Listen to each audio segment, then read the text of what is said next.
Yo, Hello. what's going on, man? How's it going, Grae? How are you? All good. All good. Yeah. Right. Mostly Acolyte stuff for this week.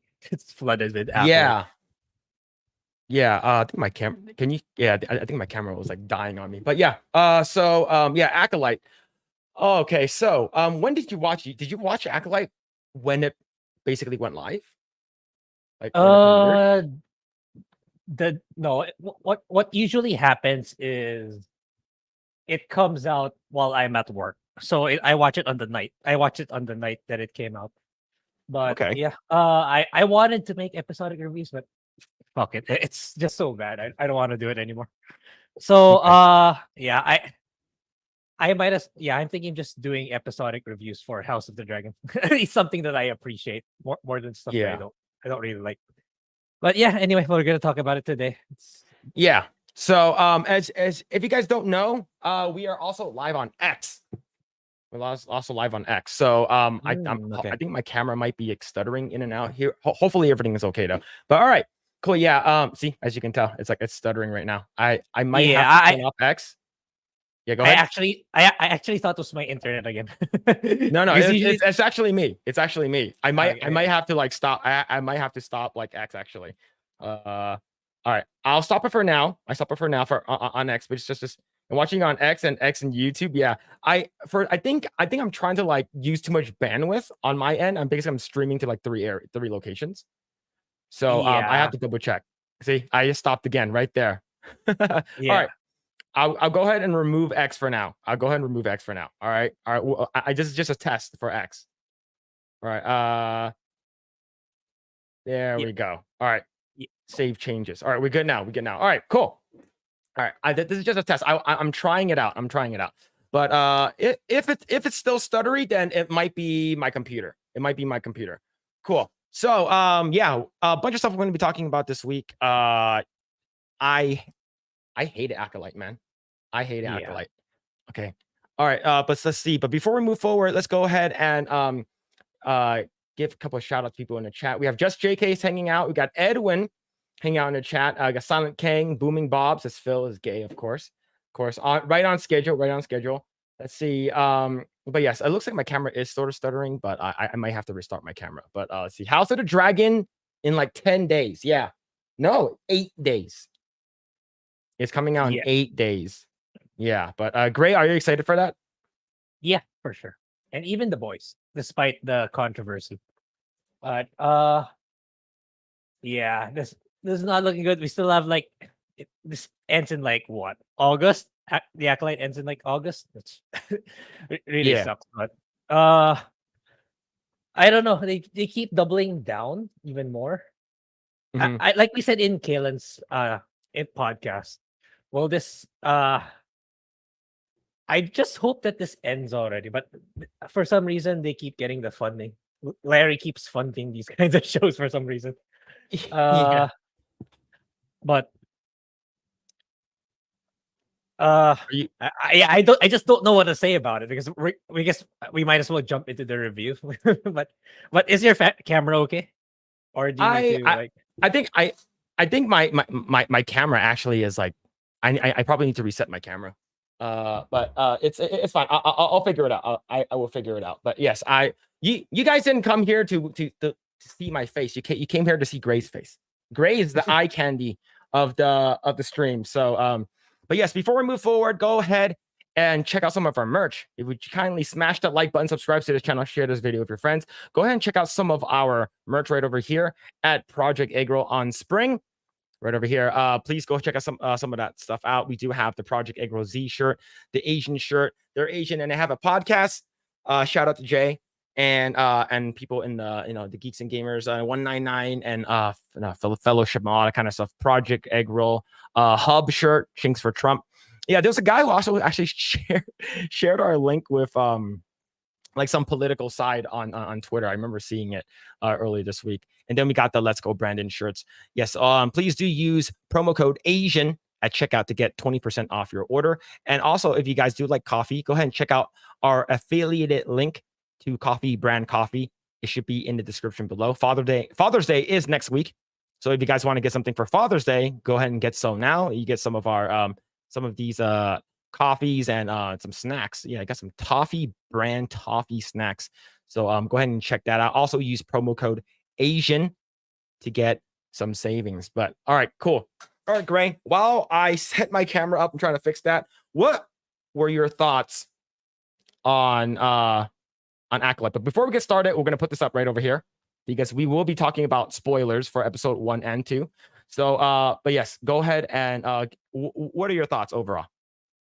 Yeah, it's easily the worst one if you're just combined the first 2 episodes, and it's gonna get worse as per people who already watched episodes 3 and 4. It's gonna episode 3 in particular. It's gonna destroy everything in Star Wars apparently. So yeah, I knew it was gonna be bad, but not really this bad. But yeah, I'm looking at my notes. So that's why I'm looking at the other screen. Yeah, let's start with the marketing for this game was heavily towards Carrie Ann Moss, but she dies in like the first few minutes. She'll be I'm pretty sure she'll be back in flashbacks, especially in the next episode. But that's still, it still sucks that she dies really early, and her fight sequences is really, really bad. Like everything in the trailer, it was already there. It's what you see in the first episode, the first few minutes. And as Kalen said, the Acolyte fights Jedi's with no weapon, but that's actually not true. She actually uses her knives to fight, and apparently it was enough to kill Indara when a lightsaber stab in Sabine couldn't kill her. Oh man, Yeah. it's so the fact that we got sort of screwed, right? There was what's it called again? She was basically marketed as being everywhere. We thought that she was going to be like one of the main drivers of the show, maybe like at least a reoccurring character. But unfortunately, that wasn't the thing. So it was sort of a bait and switch. And Yeah. the thing is, I was looking forward to seeing her, but man, yeah, literally get killed by tiny knife, tiny dagger, but getting stabbed by a lightsaber doesn't matter anymore, right? It's like, do you remember watching episode 1 and you saw Qui-Gon Jinn like basically stab his lightsaber into like a crazy like locked vault gate or something like that, and he cuts that shit open? Like this one is just like tiny dagger, you're dead. It's because Sabine doesn't even die with that one. But yeah, I feel like this show is extremely terribly written, and it's sort of, and they market it as a like a noir kind of thing. But did you get that noir vibe or no? No, because like that the plot line that was supposed to carry a noir is the mystery, but they answered it in like 15 minutes into the show, 20 minutes into episode 1. Oh, okay, there's your murder. It's not a mystery anymore. So like that's the point of mystery noir. It's like you get the audience guessing who's behind the murder, but apparently no. You gotta feed everything. You gotta explain everything in extreme detail. Like you said yesterday, it's like, can't you just like show and without telling? That's the markings of good writing, where the audience understands without you having to go into a thesis explanation on what's happening, what's going on. Like it's like, let's fast forward a little bit when like Yord was telling Osha her backstory, like in her room, like, oh, your parents died and blah blah blah blah blah blah blah. It's like you could have just easily just made that a flashback. That would have been better. Or maybe they will in episode 3, but you didn't have to go on an exposition dump for that part, especially that one. That's actually very critical because that will be the plot point where why is there a tension between May and Osha, and why May's doing what she's doing, right? That's super important for you to just exposition dump to the audience in episode 1. Yeah, I don't know, it's incredibly, it's agenda driven. Like, you know the part where Yord was like shirtless, drying his robes in the middle of public. So, that was unnecessary, man. It's like, okay, we got to make sure that we cater to the females, is because we got to see Adam Driver's giant like upper torso, right? Yep. His giant pecs, and then now you got to see Yord's like shriveled up, like I don't know. He looks old. I don't know why. Like I'm not sure how old the actor is, but like he looks old. But man, it's there's an article right over here I do want to talk about right over here, and it comes to us from a Collider, and it says the Acolyte shirtless scene tells us everything we need to know about Mhm. Yord. Is he canonically gay? Uh, Do you know? well, this is the gayest Star Wars, so yeah, I'll assume by default, yes. Yeah, like I'll assume it. yeah, this is pretty cringe, man. So, and one thing for me, like, can we stop it with this black guy hairstyle, dude? It's been like Yeah. overused. It's been used for almost like a decade now. Like ever since like it was cool when Killmonger had it, but now like every black male character has his haircut. I'm like, dude, this is we need to stop. We need to stop this, man. But I don't know. Is it just me or do you feel the same? Yeah. Did Am I wrong? Isn't like the black character you get in Baldur's Gate 3 also having that hairstyle? His hairstyle is slick back. It's towards the back. But it's still this kind of the same hair type, right? But anyway, Yes and no, but like, but the thing is that this one is like, it's sort of like, sort of like to the front. So yeah, I get I what don't you mean. know. Yeah. Yeah, but let's see. Let's see right over here. So Acolyte had a lot going on in the first episodes, from the reveal of Amandla Stenberg is actually playing two characters in the form of Padawan Osha and Sith Acolyte May.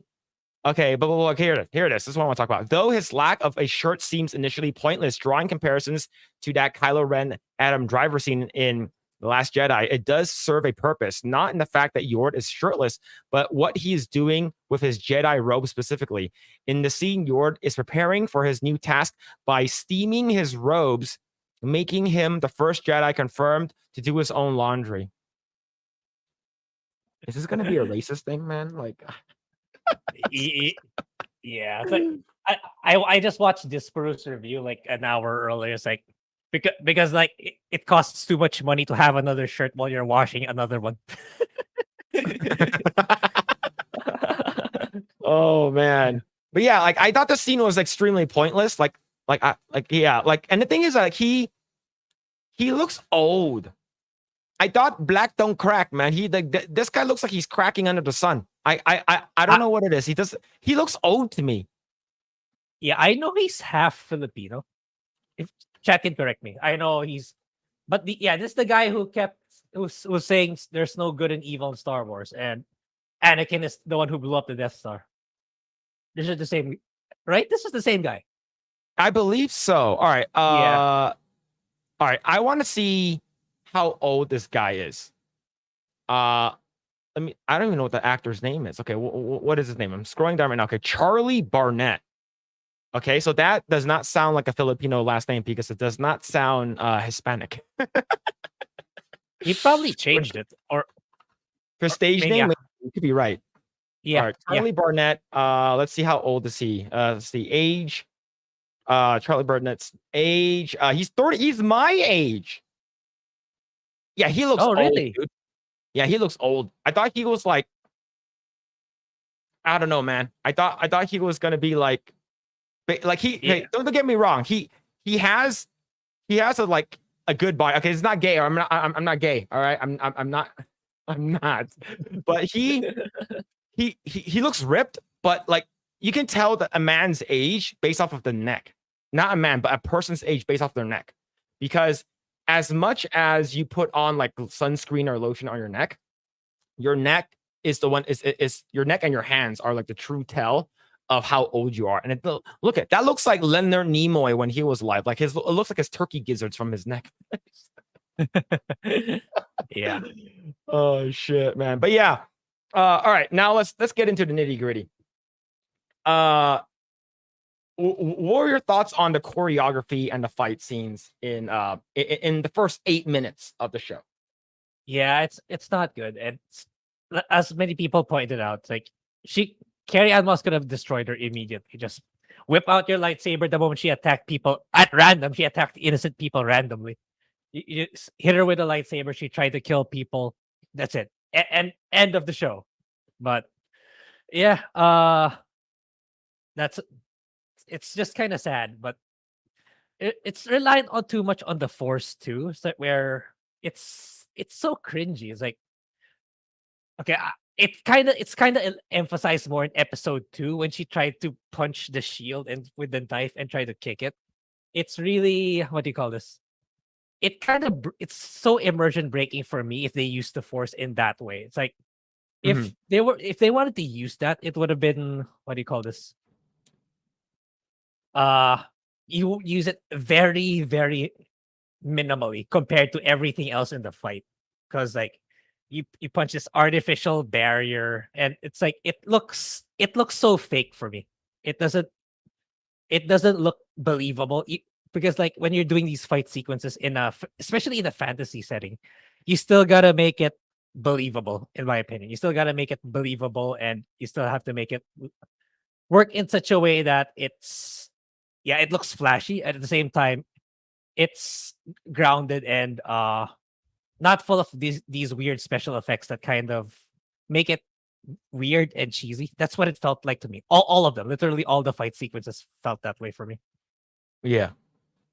Yeah. So yeah, I felt so someone said it in the chat. I forgot who it was. But yeah, it felt really slow. Yeah, right here. Yeah, Edwin right over here said that all the fights were pretty slow. Yeah, and the thing is that Carrie Ann Moss is a lot older.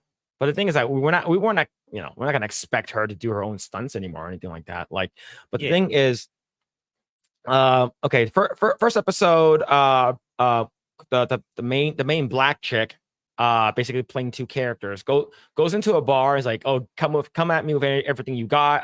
Jedi does not fight with lightsaber, yada yada yada. And then Mhm.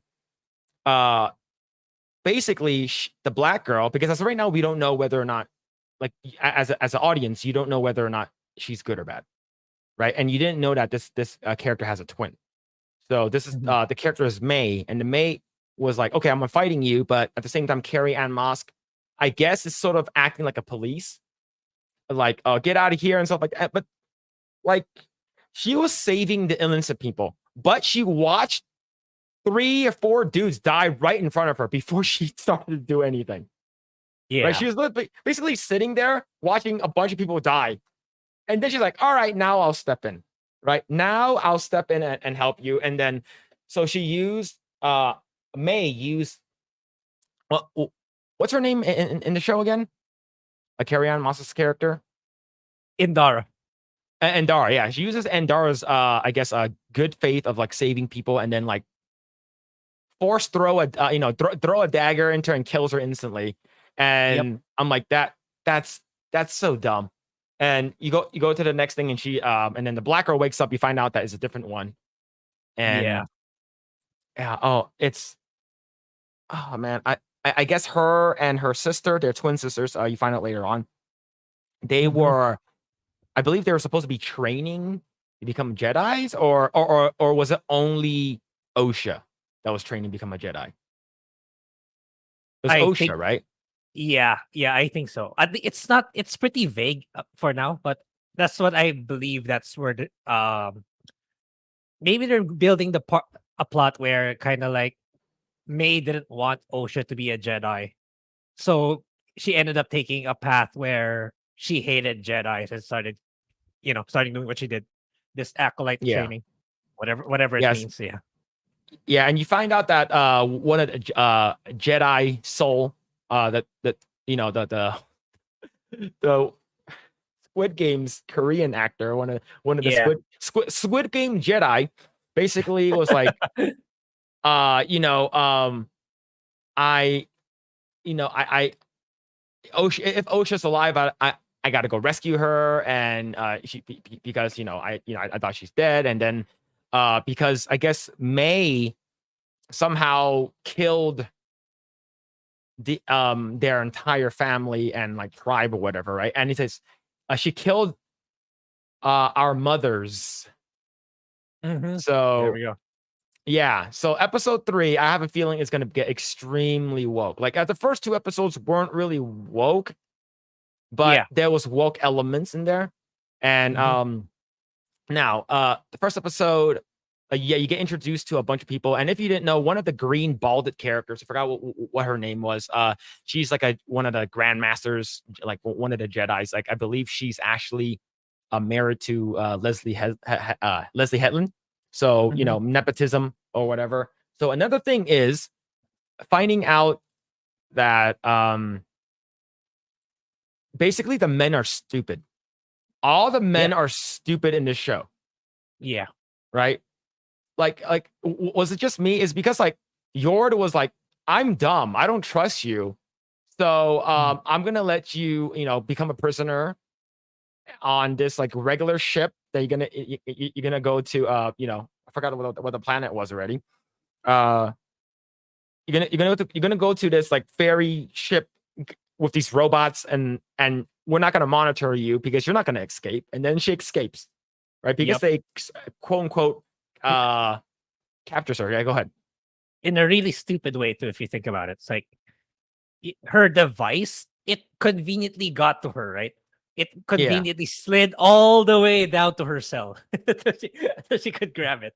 She used a teeny tiny bit of force because she had force training.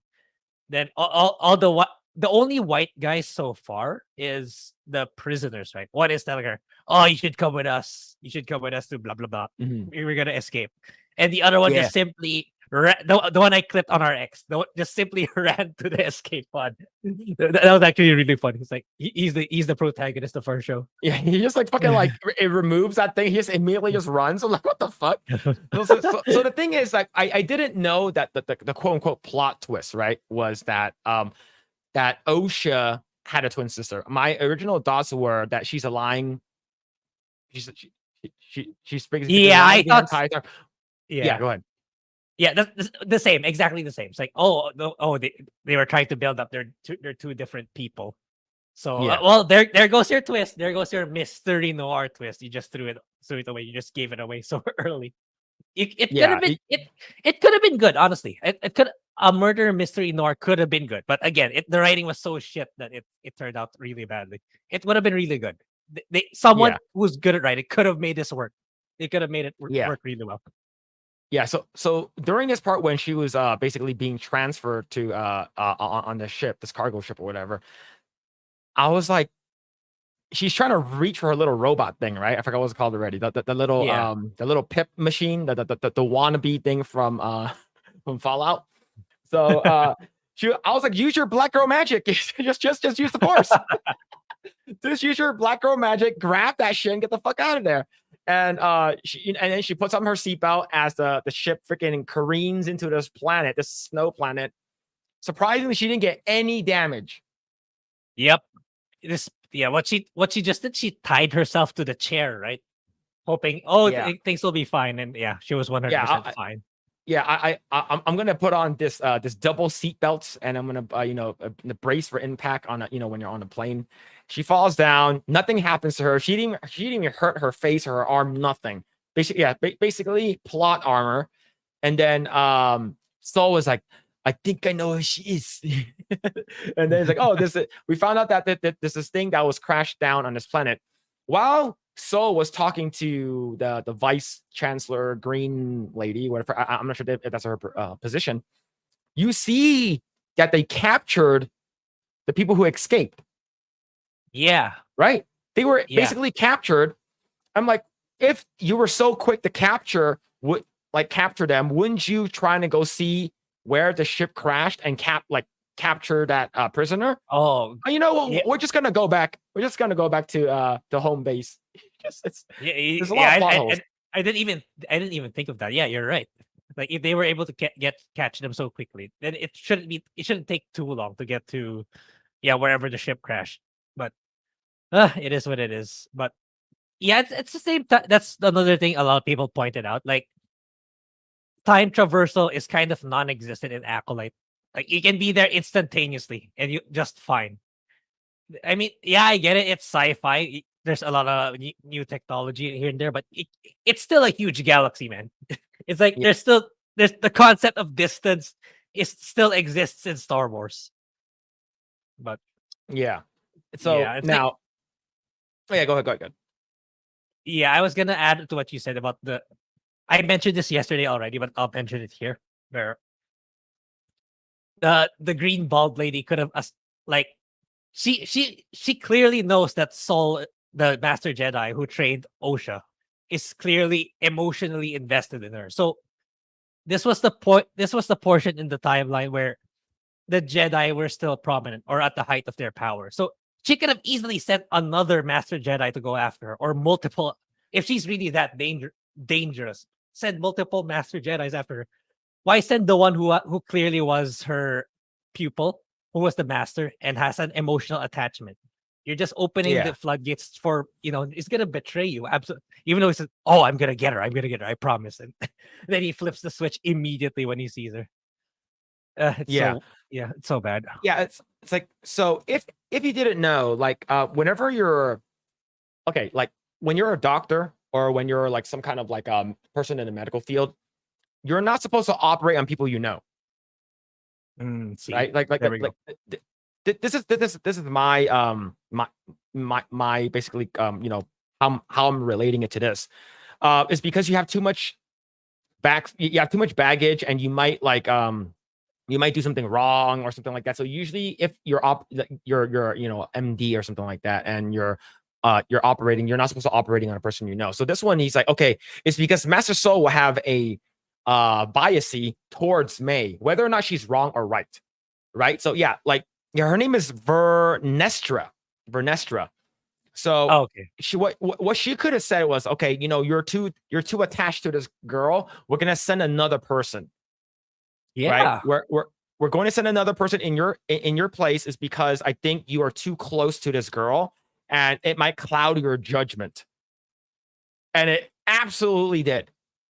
Right? Yeah. This is the girl right over here. There it is. This is the girl. Yeah. So yeah, Vernestra. So basically, this is basically the Yoda, but not Yoda. True. Yeah, is Yoda even in what's it called again? Yoda was the one who founded the Jedi, right? Like I'm assuming He's like one of he's the supposed to be founders, I here. believe. Yeah, but Yeah. man, this is Yeah, crazy. But now that I think about it, I wish she tried to talk like Yoda. At least that would have been really funny. She tried to talk yeah, like Yoda in the show, but anyway. yeah. Yeah, I mean, Yo, yeah, that's what. Okay, yo, yeah, go Stitch ahead. Go with the ahead. 5 gifted membership, man. Thank you, Stitch. Yo, thank you. Holy crap.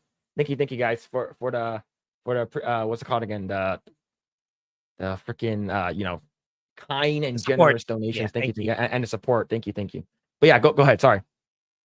Yeah, which yeah, I also said this yesterday. It's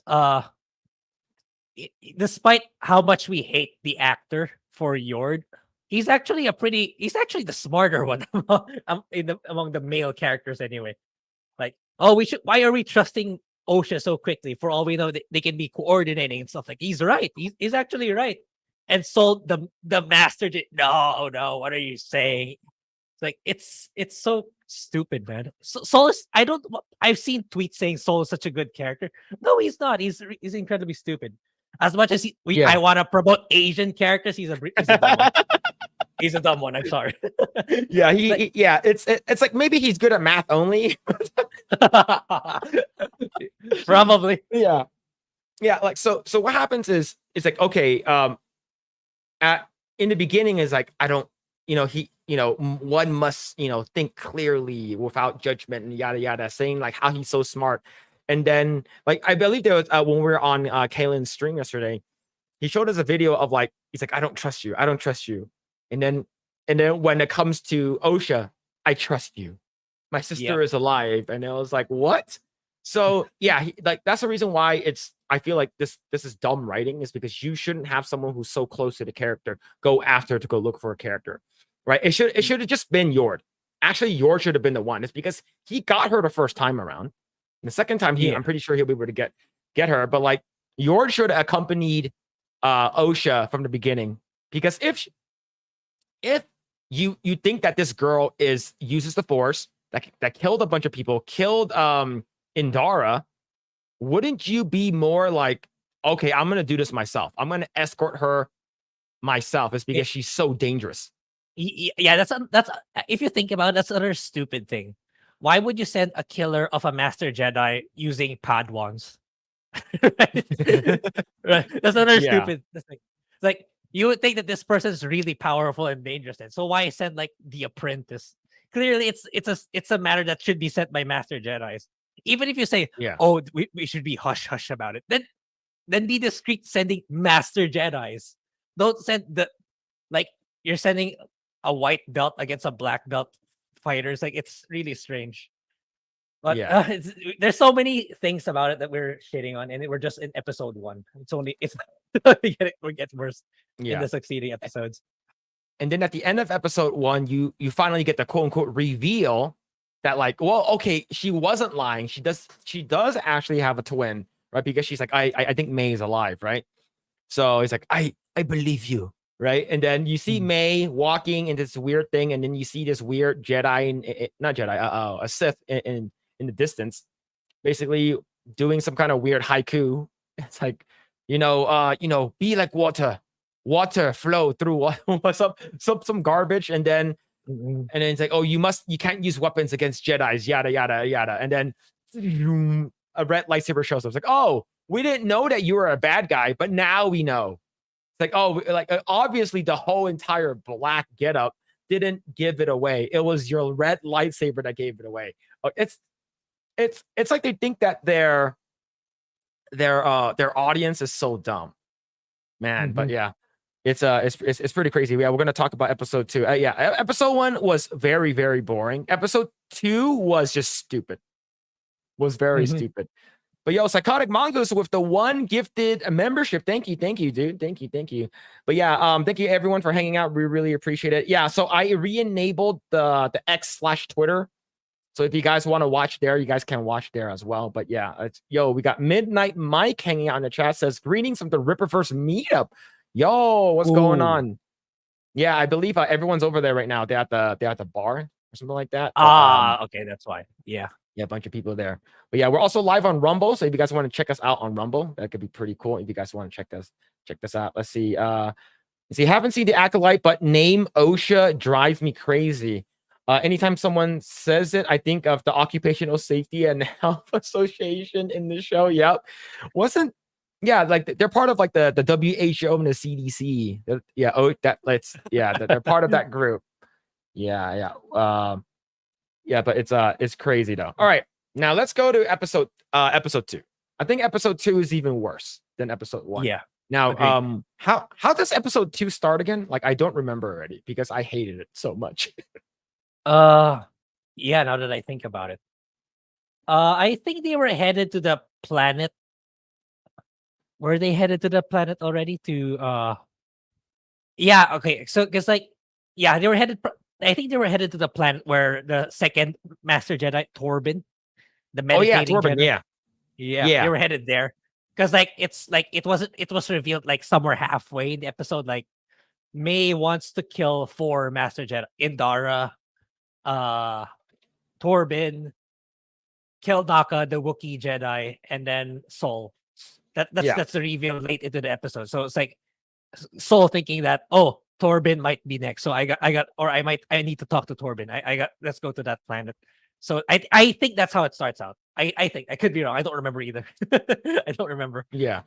I believe at the end of the episode, I think Sol was like talking to Vernestra, the bald chick. Is like, we're gonna bring her. It's because they're saying that May is alive, and he's like, "Are you sure?" He's like, "Yes, I trust her. I trust her with everything." And then they bring her to the planet to go check out Torben, and that's when you see the more of like the generic city, like sort of sandy city that you typically see in Star Wars. Now, I believe that it starts off with May basically giving money to a little like Indian or a Middle Eastern kid to like throw a rock at the droid, like the basically the droid at the front of the door. The droid comes out and then gets his attention, and then May tosses some kind of like EMP device that sort of like fucks it up, and then she goes inside. Right? She Yeah. infiltrates the what's it called? This tiny Jedi temple, goes Mhm. inside, and then Master Torben has he has the weirdest and ugliest beard and True. he, True. he- he's basically meditating, right? He's basically meditating, and is it Master Torben, right? Is that Torben? Yeah. Torben. Yeah. So what happens is he's meditating. So she's like, oh, I'm gonna beat your ass. Come with me and fight me with everything you have. I'm gonna beat your asshole. And nothing happens. Nothing happens is because he has some kind of crazy force field or whatever. Mhm. Right? I believe there's like a force. Yeah. So does this Master Torben? Oh man, this looks like some kind of like CW TV show, dude. True. Yeah. Just by looking at Yeah. him. Yeah, just this looks like yes. So right over here, Master Torben, who was played by 27-year-old, famous for playing a Baratheon in Game of Thrones. Probably a minor Yeah, one. yeah, Yeah. yeah. He's supposed to look like he's 50, but he's like, you ain't fooling no one, man. You ain't fooling no one. But the fact that he's already having that receding hairline, he's having it worse than Asmongold. At least Asmongold has longer. True. So yeah, May infiltrates trying to like punch this guy, and it doesn't happen. And then she leaves, and then one of the I guess like the other Jedi comes in. He's like, "Oh, there was an infiltration," and then she goes back, and it's like, "What happened?" So you end up killing him, and I guess killing is like so normal for them. It feels like. Yeah, I'll backtrack a little bit. It's so stupid, man. That part where the other Jedi came in, like he couldn't be bothered. Like he feels something's wrong. He couldn't be bothered to look. Oh, why are there knives on the floor? And why is there a hole in the temple? Why is there a hole on top? What happens if it rains? If there's like a typhoon or something, it's like, they're just gonna. Why is there a hole in a house? Like I don't know, Yeah. Jedi chimney. I don't freaking know, but yeah, it's another things like yeah, he ends up killing him in the most stupid way possible. Somehow, a merchant outside of town has this. Oh, I got this powerful device or poison thingy. Yeah, just right That over here. can, Just right over here. yeah, Wait, okay, is it just me or he looks like Ezra Miller? he kind of does. Now there's just think Asian, Ezra Miller, but Yeah. Asian. Yeah, like I don't know what it is, but he really looked like Ezra Miller to me. I'm like, what's this budget like Wish.com like Ezra Miller? what is this? And yeah, I guess he's some kind of merchant that knows how to like make poison, and she uses. I think she gives him. May goes back over there and it's like, oh, I can't kill him. He has this weird force field, and then he's like, okay, I'll make something for you. And then she gives him this thing like this leaf or something like that turns into poison, right? Yeah, he Yeah. doesn't look like a dollar store Ezra Miller. Oh shit, man! Yeah, little dollar store Ezra Miller, dude. Yeah, Asian Ezra Miller, the real bad guy. Yeah, okay, here's the thing. I thinking about it now, I could see him being like he's the actual Sith. He's the actual Sith that basically was in the end of Mm, episode 1. Maybe mm. I think that would be I know some people theorize the same thing. Actually, now that I think about it, yeah, he could be, especially like if in that weird dialogue. Let's fast forward a tiny bit where Osha was pretending to be May. It's like he kind of changed his tone too. Like he kind of knows. yeah. He kind of knows that it's actually Osha who's talking because like he changed his tone. Like he's pretending like he doesn't know, but towards the end he does. But Yeah, he looked that, exactly like her. yeah, it's really stupid though. It's like you guys already know that he's an accomplice with the murder of a master Jedi. It's like, oh, we'll let you go if you give us the information you want. Wow, okay. So apparently you can get away with murder as long as you spill the beans. Just as long as you Yeah. be honest with it. It has to be like guilty by association. Like you supplied the drug that killed the master. So he basically gives him back the drugs, and then I believe she goes back. He's like, okay, I'm gonna go in this time. And I believe this is where you see the fat Jedi. Right? Yeah. The part where I've not seen that guy before. That guy is so incredibly sus. Yeah, it's he wasn't even a Padawan or anything, right? just I don't know, just some sentry it's stationed there. That's what I feel like. And the stupid Okay, part is like, given the severity of the issue, like, oh, 2 Master Jedis have been murdered.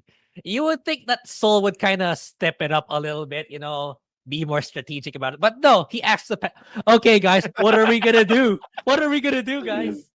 oh man, dude,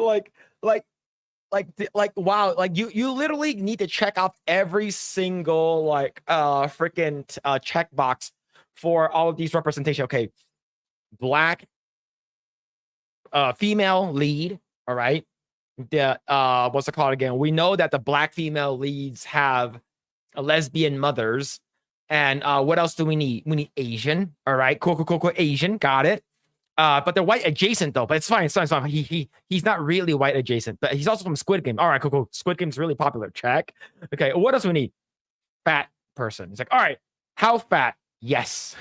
Right. So basically, and this guy like he's. It feels like whenever she shows up, he looks like he's like waddling. He's like really slow, and I'm not sure if he's actually even a Jedi. Right? Is he like? We're not sure. We don't see a lightsaber on him. He's just like some kind of scout. I don't know, man. A Jedi Porkins would be. Now that I think about it, it's such a funny position to be in because like, uh Disney can't really make a statement about him in his defense. If you think about it, it's like, no, he's not a Jedi. Oh, so you're not making fat people Jedi. Disney's racist or Disney's not inclusive enough. Or if they defend that he's an actually Jedi, then we'll make fun of it even more. So they can't really, they can't really put a position. They can't really defend him. People in the chat like body positivity Jedi. Oh man, but yeah, man, this guy's like, oh, what are you gonna do? Oh, what are you gonna do? Oh, it's over there. Oh, I see a bad guy over there. Oh man, right over here. This guy says, "It says someone's been snacking on the midichlorians. A round of applause for bravery of those who brought us the acolyte. They've given to us fat Jedi. I feel so seen." But yeah, man. But basically, they I guess they infiltrate. She infiltrates them in there again, and basically it's like, Master Torben, you know what you did. Repent for your sin. Repent for your sin, for your sins and shit like that. I'm gonna leave this poison over here. He wakes up immediately and takes the poison. Yep. Like, what? Like, what are you doing, man? Like, yeah, it's like I get what they were trying to go for because like, yeah, the Jedi are the bad guys in this TV show. That's something that should have been done. I mean, he could have at least put up a fight minus the big shield. Is that the only thing a Jedi can do? I'm sure he can do more, but apparently he just drinks it away. But that kind of moment only should appear after the reveal of what they actually did, whatever it is, the bad thing that they did. Yeah, because we don't know as the audience. We're not invested in this character. All we know about this character is he has a humongous shield.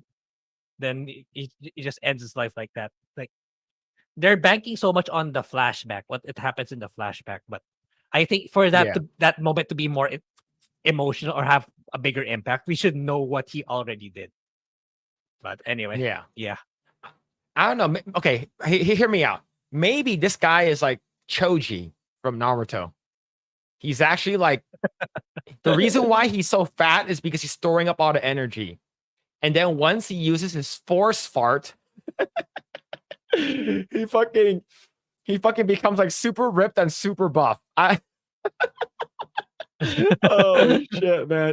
So Torben dies, and then but at the same time, Yord was like following Osha, because Osha was like going to a different route to get to where the temple is, or where Torben dies. And it's like, oh no, it's you. You killed Torben. And then Yord's like, no, I was following her the entire time. He was dead when I got here. And then, okay, so she's innocent. And then at this time, I believe Soul goes back outside. And I believe at this time they were trying to were they trying to like ambush her, or that was like the following day? That was we're not even sure actually. It's like it feels like later that night. later not I feel that's what it felt like to me. It's not even a day has passed. But I think it did. Yeah. I think it did. Maybe I just missed it. But yeah, what was May still doing there?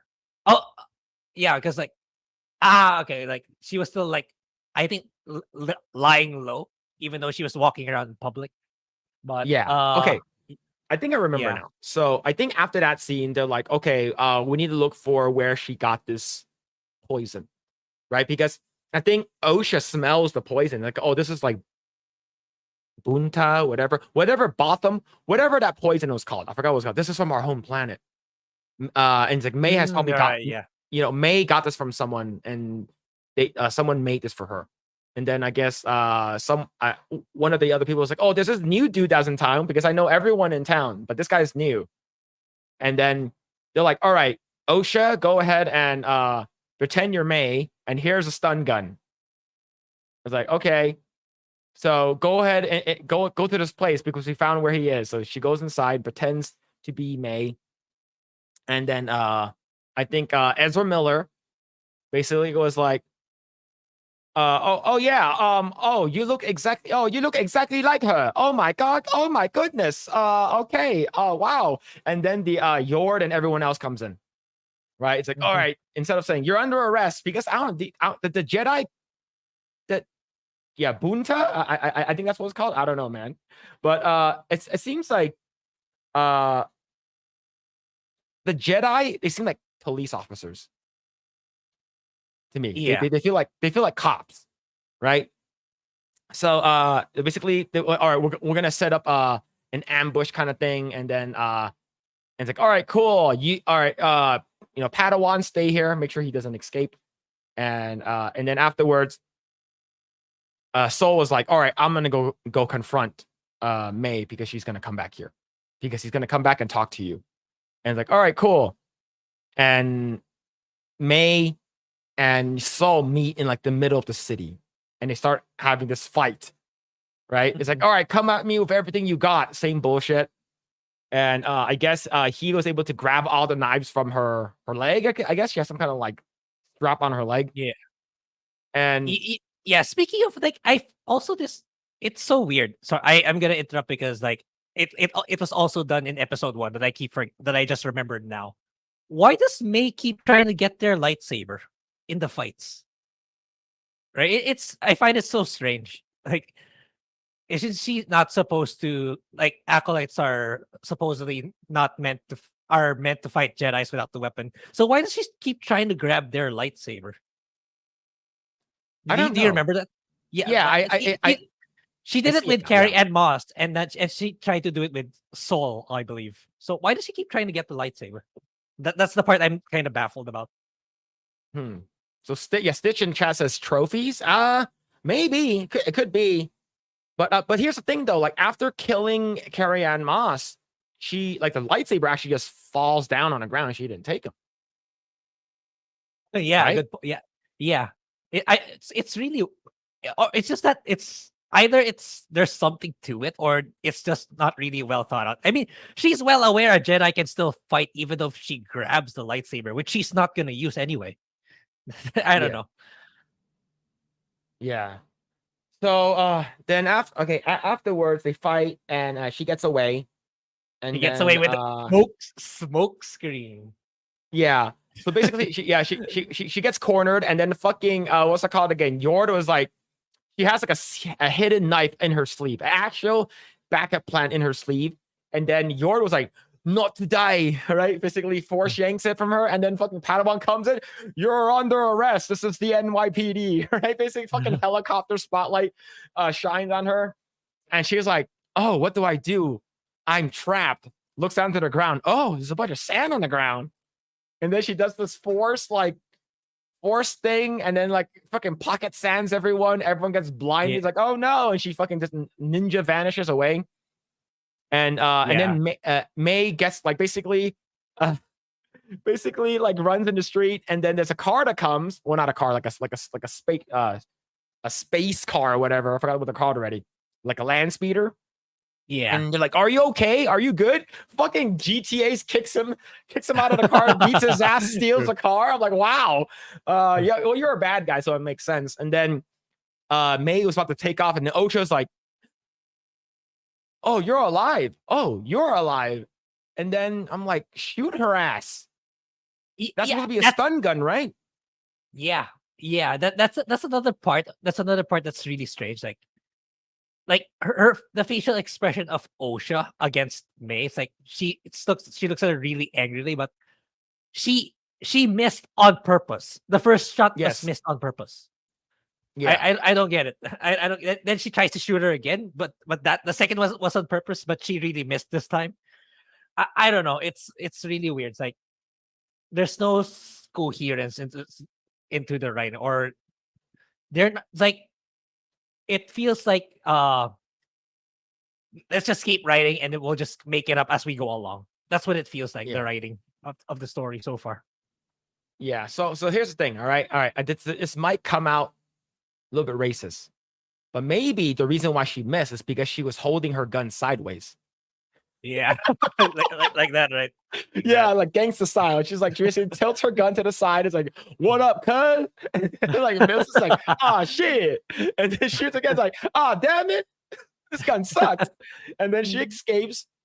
And then was that the end of episode 1? I mean, episode 2. And No, then, no. okay. The end of episode 2 is Wookiee Force get the gun. Kill. Oh yeah. They introduce Kelnaka, the third Jedi who's probably gonna die too. Yeah. So yeah. I remember now. Basically, they go to a different planet. And then you see these two guys are like, "Oh, you like a fried rice? Oh yeah. Oh, number 2 is really good. Oh, a fried rice? Oh yeah, I like a fried rice. Want a sweet and sour shrimp? Oh yeah." And then they're going to this like, I guess the Wookiees base or something like that. And then yeah, he like grabs the gun and breaks it in half. Yeah. And then those two guys just bounce, right? Mm-hmm. They just run away. Mm-hmm. I'm like, okay. So yeah, Kelnaka goes home to his twin Wookiee, Shag Naka. But yeah, so the good thing was that episode 2 was like 36 minutes. It was a lot shorter. Yeah. Right. But I still I found it very boring. And I'm like, dude, this thing's gonna put me to sleep, man. Yeah. I don't know. Are you looking forward to episode 3? How bad it is. Yeah. It's probably gonna be a 1 out of 10 considering how much is gonna get revealed. People have been saying that episode 3 is gonna absolutely destroy Star Wars. Whatever scrap is left in Star Wars, they're gonna utterly destroy it. Yeah. Yeah. Yeah. So hey, okay, as of right now, let's go ahead and check out the Rotten Tomatoes score. Right over here. Currently it's sitting at 91% fresh from critics, and then 29% audience score. Now, like I said yesterday when we were on Forging Valorant's stream, Kalen's stream, we talked about critics. The reason why critics voice are important is because they're trying to persuade the audience to go watch it. Right? Mm-hmm. Why else would they make a review? Right? There's no other reason for them to make a review other than to push audience to go watch it. So now if you actually go to and click on it, not over there. Let's go back down here and click on this. The top critic is 75%. And then all critics is 91. So we do have 7 critics that didn't like it. And overall, as of right now, I believe it's gone back up to 29. I believe it was 26, right? When you mentioned yesterday. Mm-hmm. Yeah. So this is really bad. So yeah, it's not good. And the thing is that we did hear that episode 3 is gonna break the actual lore of how Star Wars is supposed to be. And I believe this is like way before episode 1. This is way before. Yeah. So, yeah. I watched Midnight Edge's podcast covering this. Do you have an idea what it takes to be a critic for Rotten Tomatoes? No. Is it hard or is it easy? I don't know. Maybe we should. Then we put in bias the score a little bit to what's actually the actual score. Actually, write a decent review about it compared to all these shills. Anyway, Yeah. yeah. Yeah, we can ask Dad. We can ask Alan Ning, just because he's actually on the critics, because he gets like early access and reviews and stuff like Yeah, that. So I wonder what it takes to be qualified as part of the critics for Rotten Tomatoes. Just curious. Yeah. If it's not hard, maybe we should like write what we actually think, so that people Yeah. can see. Anyway, let's look into it some more probably. Yeah, but like, we do know that this is supposed to be the gayest Star Wars, right? And it's even said right over here, we are happy to report the Acolyte is arguably the gayest Star Wars yet. So we're gonna watch this together, and I've already seen this. Grae, you probably already seen this too. We're gonna watch this together again. I want to ask you both, because this is, I would say, arguably the gayest Star Wars, I think, by a considerable margin. And are you excited about that? Are you Not the bracing gayest yourself? Star Wars. Not the. It's pretty gay, let's be honest. Leslie, how do you feel? Am I gay? Are you, Yes. Well, no, I know Yeah. you are gay, but I'm asking, Oh are my you God, excited dude. about putting this, Yeah. it's going to be a talking point? Is it going to be a talking point? I'm sure so. Because nerds are gay. Well, Yeah. some nerds are very not gay and are very threatened by gay Well, that's stuff. true. But Yeah. in my world, nerds are gay. Okay. So here's the thing. Basically, the word gay can be because I'm assuming that she is saying lame,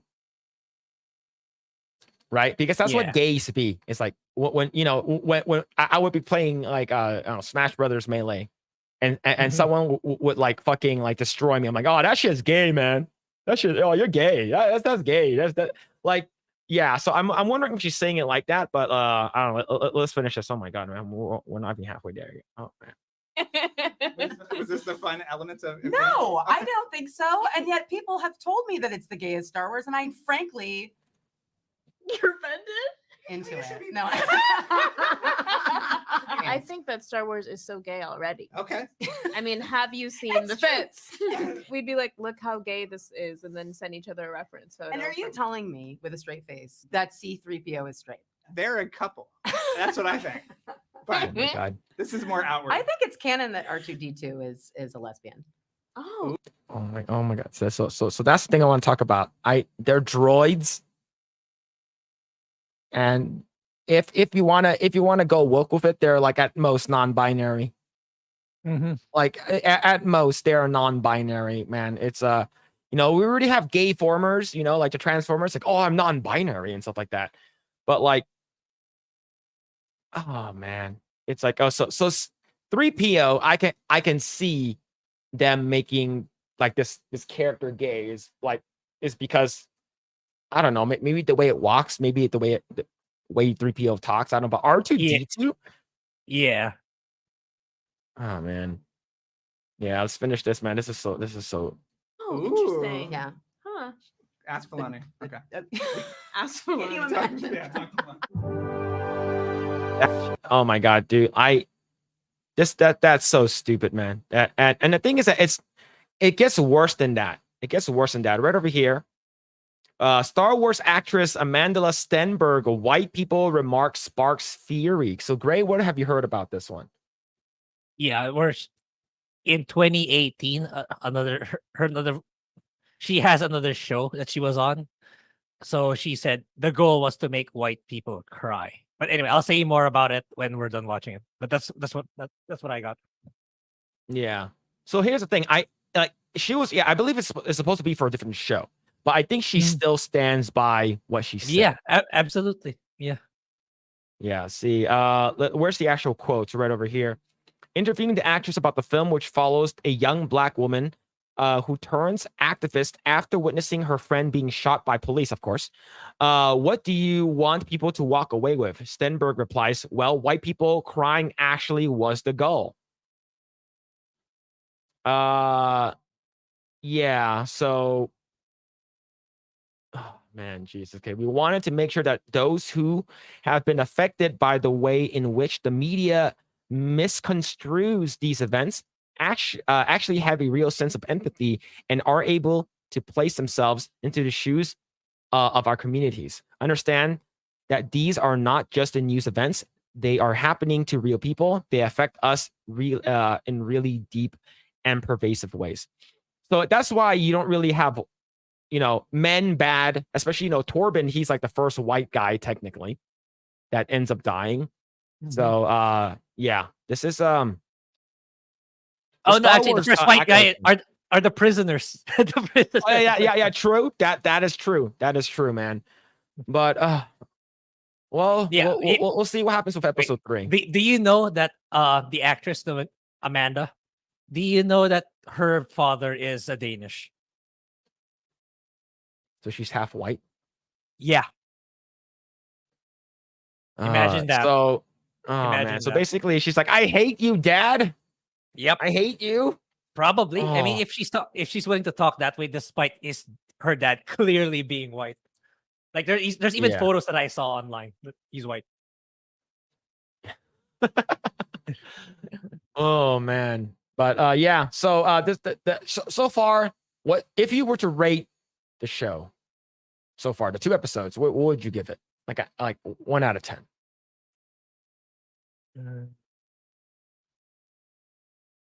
It's gonna be between a 2 or a 3. Probably. Yeah. Yeah. I don't even know why I'm adding those points. It's like, can you explain why you're adding points? I don't know. Maybe because it has the Star Wars brand. I don't really know.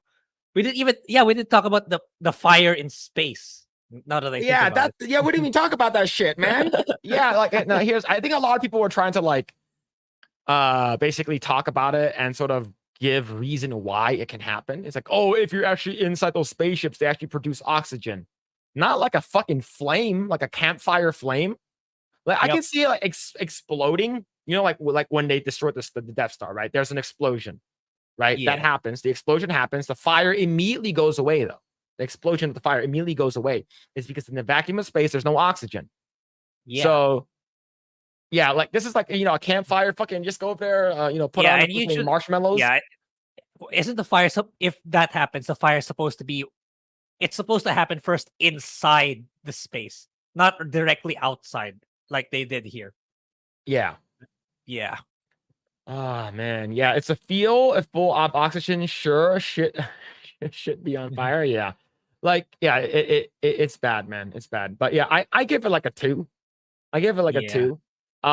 It's not where it's like so bad where it makes me want to like rip off my pubic hair and shit like that, or like, peel back my my freaking eyelids to make my eyes bigger. But overall, yeah, it's a 2. But I hear it gets worse. We're probably going to be introduced to like the backstory of the twin sisters, and we're probably going to see the lesbian mothers. We're probably going to see it, right? So absolutely. Yeah. But yeah, and probably how they died in the hands of the 4 master Jedi. I mean, Yeah. you know they gotta rub it in that the Jedi are actually bad guys. Absolutely. Yeah. Okay, now here's the thing. Someone asked you, Grae, is this better or worse than Rebel Moon? Yeah, it's tough, man. What I forgot. I don't remember my answer anymore. I think I said I think I said this one was worse. Yeah, I said this one was worse because it is a tough one. Especially they did pull a Rebel Moon playbook of all the things they took inspiration from. It had to be Rebel Moon because there was a similar scene in Rebel Moon, right? The fire. Then I remember everything. They did Rebel Moon did something similar like that. So, but Yeah. Okay, at least Rebel Moon is not. It's not as woke as this one. That I'll give it that. It's not as. We're at the point where we're saying that it's not, the Acolyte's not really that woke yet, but we know it's gonna be.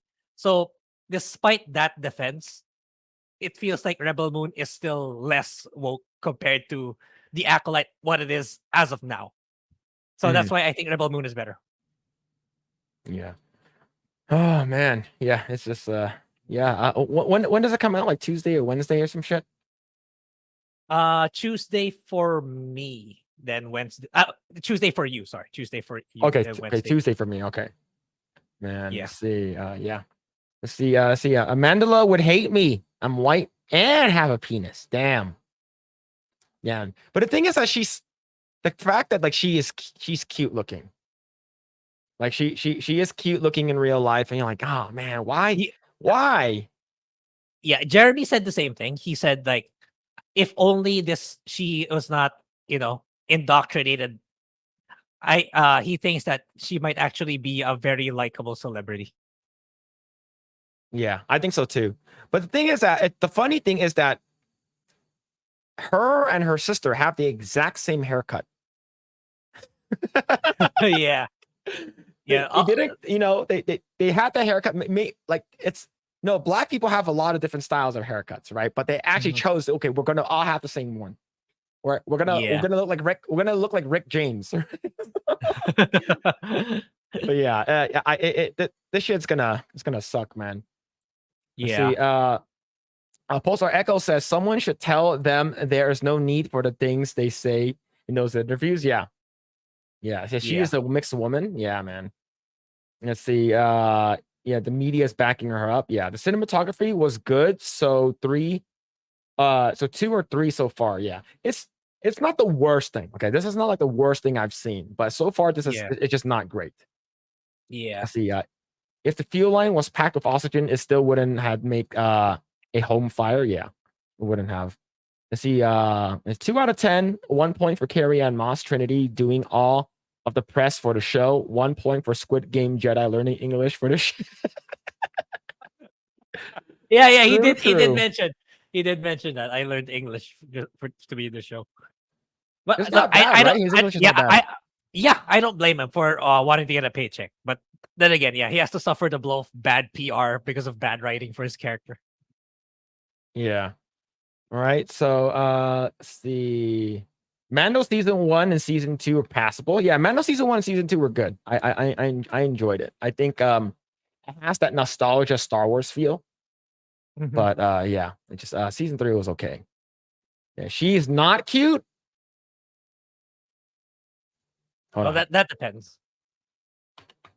Well, it is in the eye of the beholder. So let me see. Okay. I don't like her hair. I don't like her hairstyles. I've seen a bunch of images of her right now, and her hairstyles are sort of cringe. But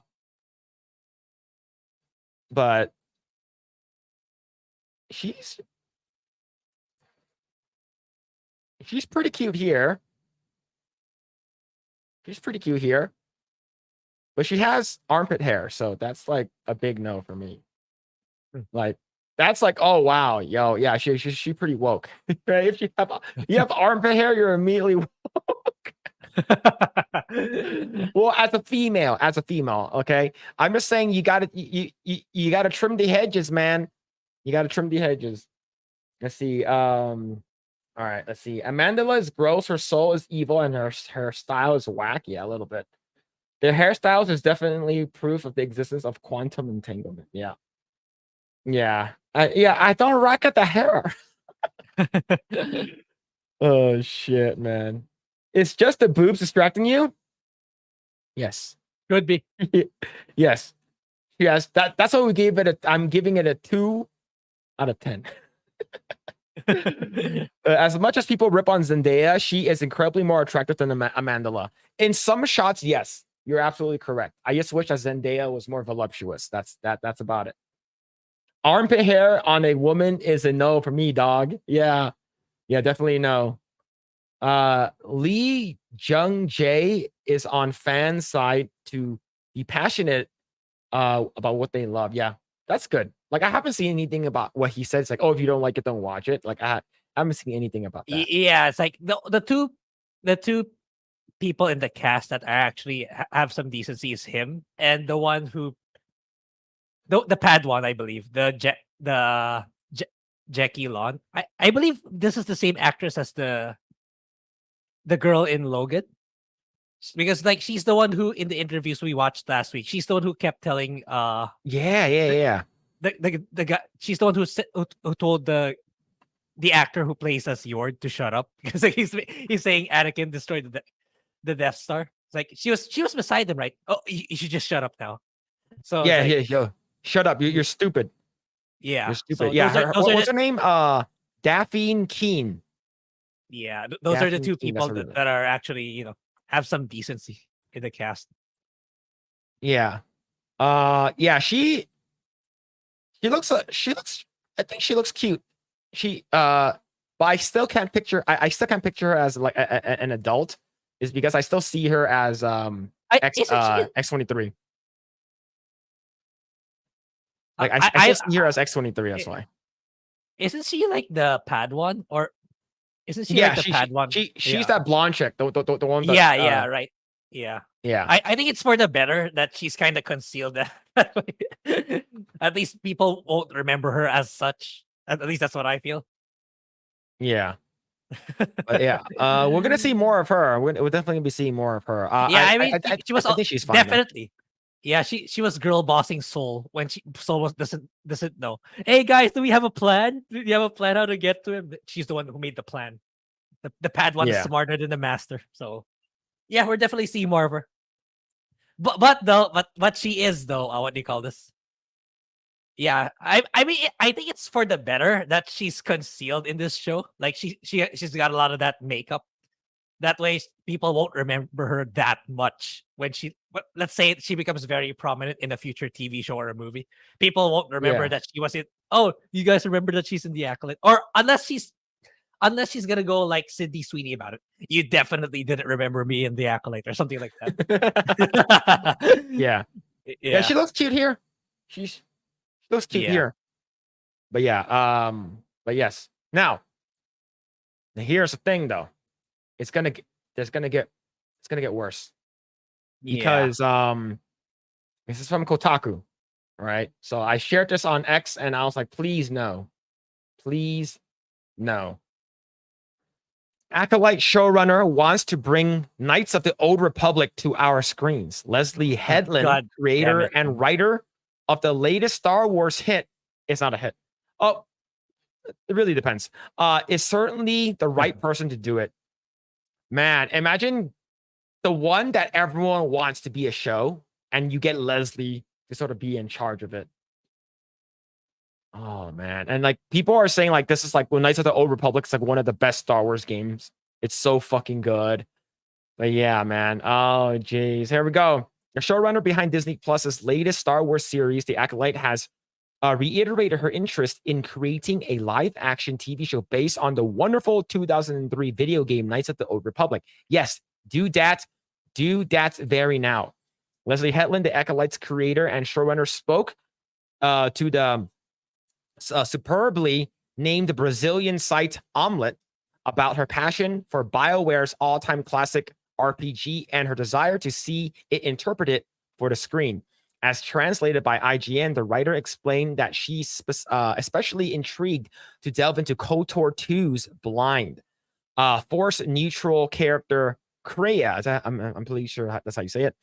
I think she told the site it would be really interesting story to bring to life.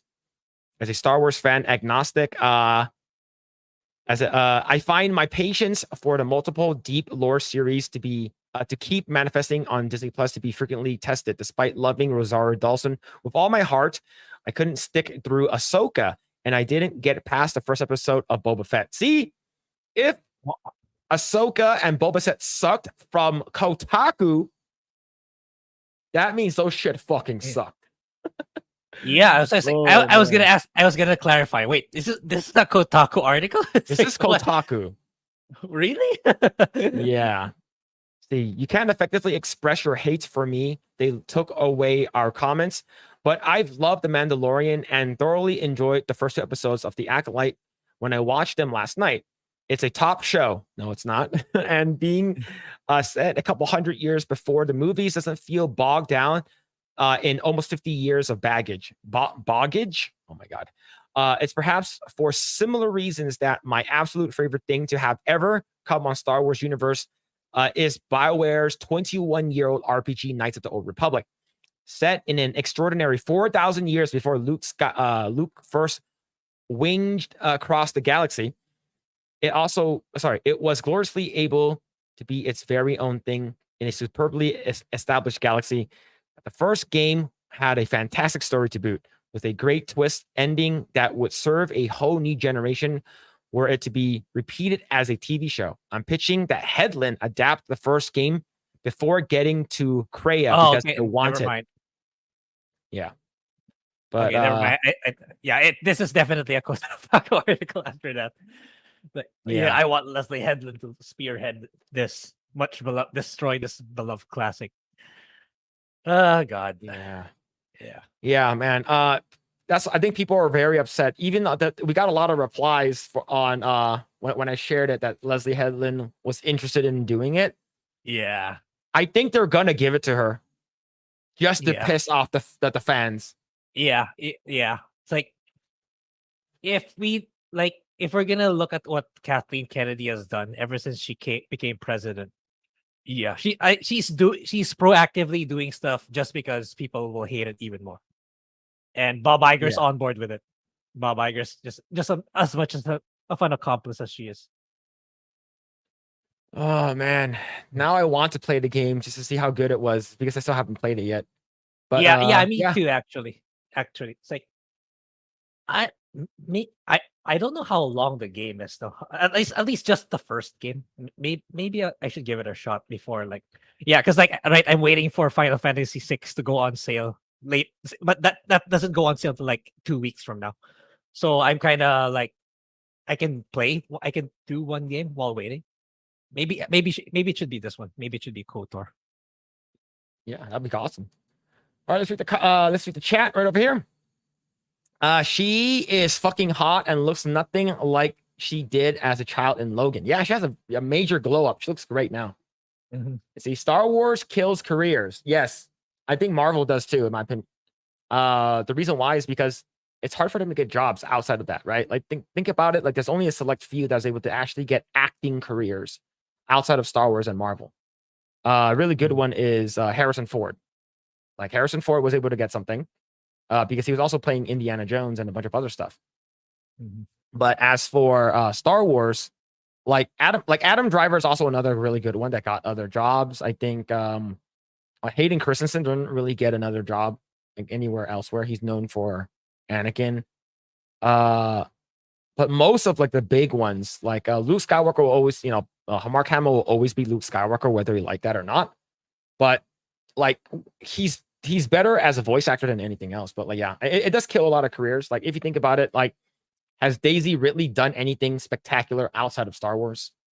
Nah. Yeah. Not really.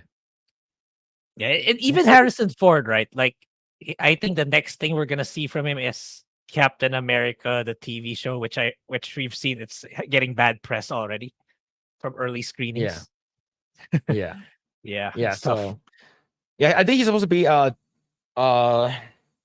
what's it called again? Ross? Thunderbolt Ross. I think that's how you say his name. But yeah. Priest, no. God, no. Yeah. Just put Star Wars on ice. Yeah. No, fuck no. Yeah. Bring it on, bitch. Yeah. It's a Kotor. They're gonna ruin Kotor, man. Kotor is so good too, from what I heard. She has grown up, and after seeing her in Logan, I just know that she would have been a better lead for this, but they had to make a diversity hire. Yeah. They have to, man. Yeah, no, and no. Yeah, everyone's mad. Yeah, they ruining her now. Where is Star Killer when you need him?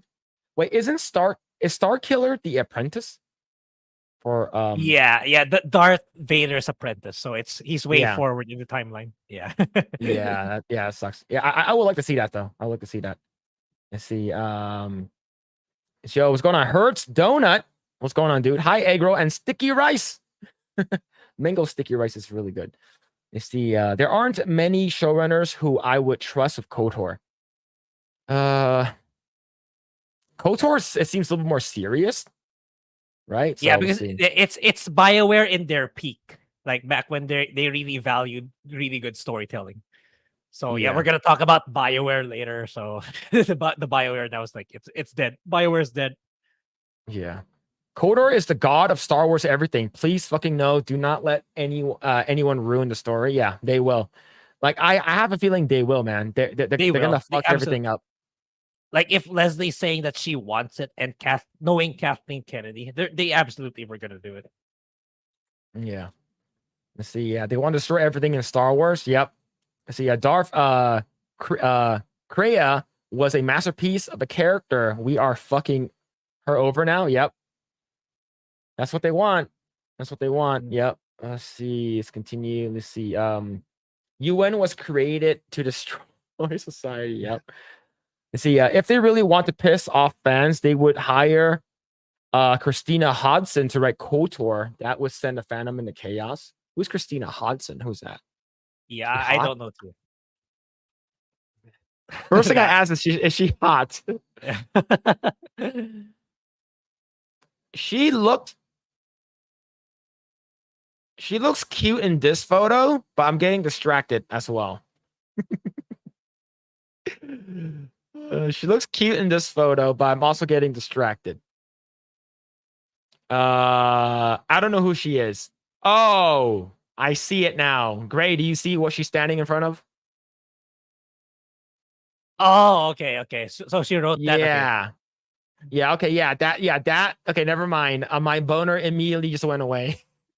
Okay. Oh, boner gone. Oh man. Let's see. What's sad is the 2 Korean actors that got casted in the 2 worst Disney projects and Marvels and this. Well, here's the thing. They also wasted the giant tiggle bitties that was Selma Hayek. All right. They completely ruined they ruined that character, man. Adam Driver is a great actor. Everyone should go watch 65. Yeah, Adam Driver is really good. I think the fact that it's like he's underutilized and they just have really shitty writers for that stuff. Let's see. Is Disney Lucasfilms trying to cause Anna, that Star Wars girl, to have a miscarriage or premature birth for Kotor news? Yeah. She's pregnant, which is great. Congratulations to Anna. Yeah. Met her in person. Super cool person to hang around with. Grae, it's about 30 hours. That's not long, actually. Not as long as I thought it would be. That's not so bad. Yeah, okay. Maybe I should start already today. I already have the game. It's been in my backlog for the longest time. Maybe it's time I jump in already. See, Christina Hodson wrote The Flash as well. The movie? Oh my god. It makes sense now. It makes so much sense. You guys should have a tier list of hot Asian actresses. That's gonna be a lot. Even That's gonna more be than the that's gonna be more than the Colorblade nano suits. Okay, now here's the thing though. Here's the thing. Does it have to be, if it's Hollywood, then it's a little easier. If it's Korean actresses as well, we're gonna be here for like 7 hours. Oh man, like yeah, we're gonna be here for a long while. Yeah, but that'll be fun though. That'll actually be really fun to actually do that. Let's see. I feel like the half of the budget of the show was made for Lee Jung Jae in the show. Yeah, I think Lee Jung is he's great. I didn't watch Squid Games, but my wife loved it. But she sucked off who she had to, and now she's in the DCU and Fast and Furious writing staff. Oh my god. Oh, okay. Well, yeah. I mean, her writing skills per se, it's on par with the Fast and Furious show, so I guess it's fine. Yeah, let's see. I tune in for that. Yeah, man, I'm pretty sure. Let's see. If we do K-drama, it's gonna be a long list. Yes, long list. So where does Stephanie Su rank? Who's that? I've heard that name before, but I can't remember where. Stephanie Su. What is she from? Okay, my save search was off. I need to turn it back on. All right, here we go. So where's she from? She looks cute here. All right, let me see where she's from. Let's see where she's from. Does she look familiar to you? Not really.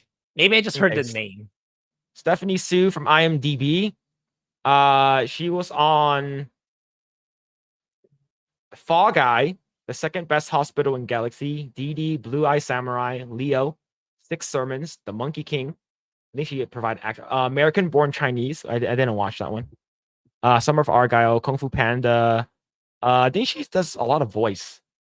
Yeah, it's Oh, like she's the main character. She's the daughter from Everything Everywhere All at Once. okay. Which is a really good movie. Really, really good movie. If you haven't seen it, like I highly recommend go watch that one. All right. I think all right. I know people are like, oh, you shouldn't rank girls because that's bigoted. I give her like a 6. I don't know her personality. Her personality could, Yeah, maybe her personality can elevate the score.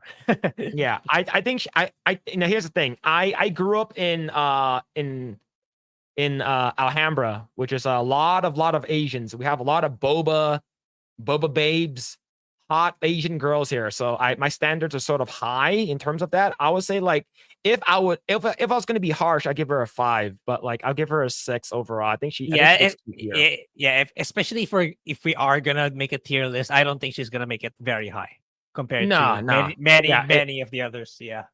Yeah, judging her by herself, like she looks good. She looks great here. Some of the other photos are not really flattering. I like her. I like her here.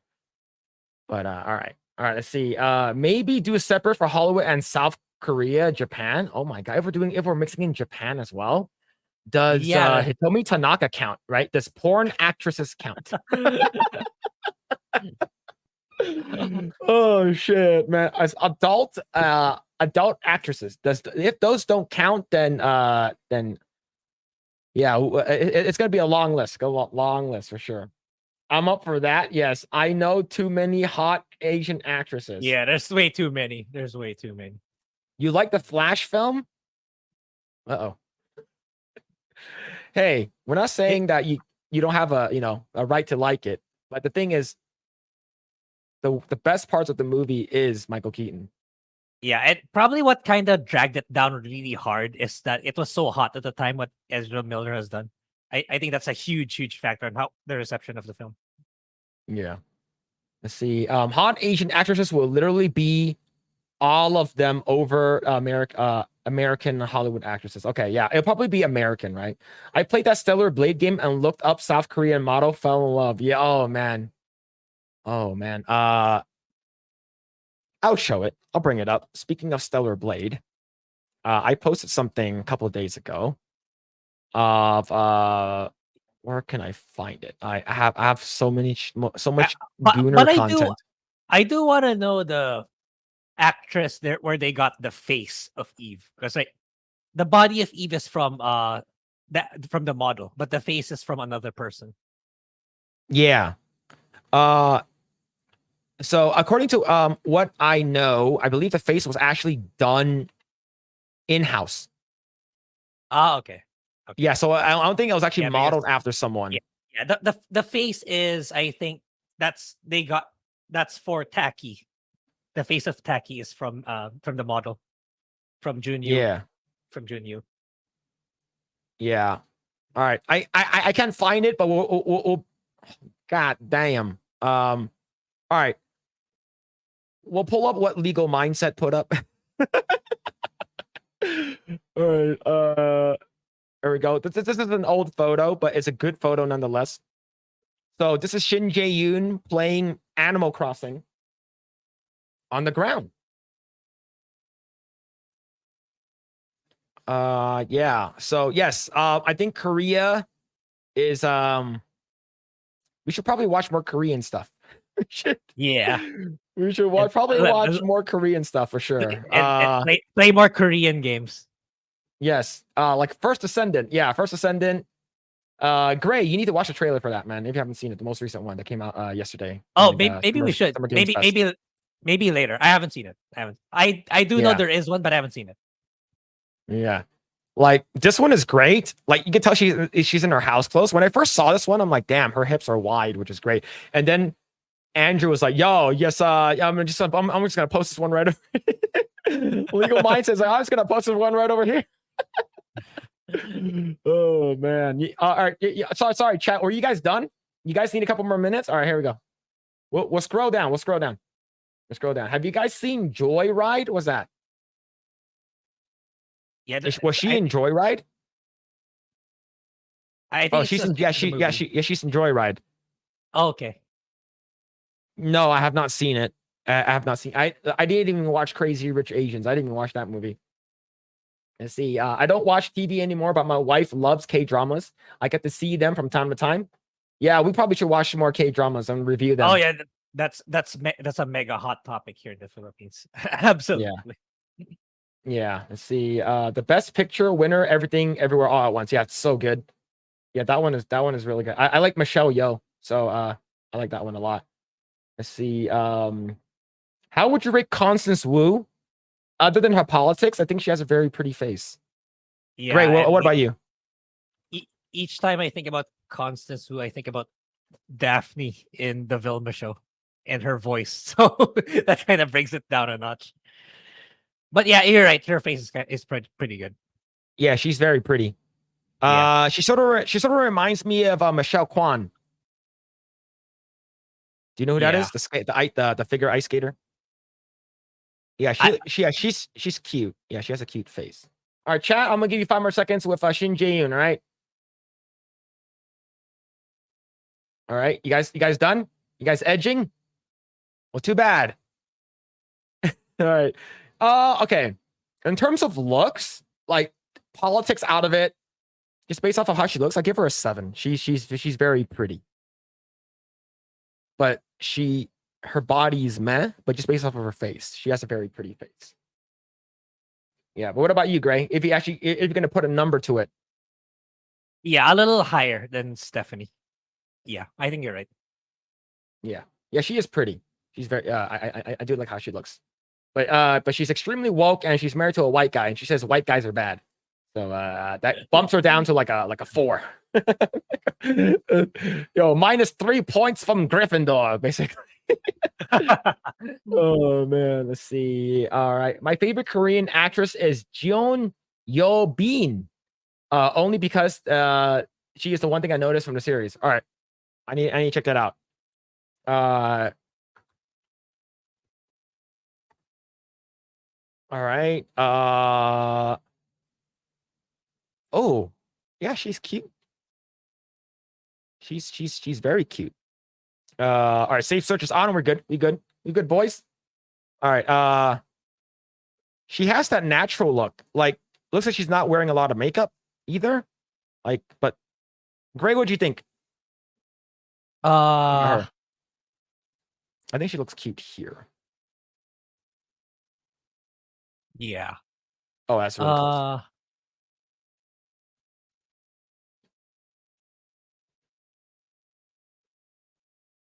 Mm, 6.5. Yeah, I would say 6 is nice. Yeah.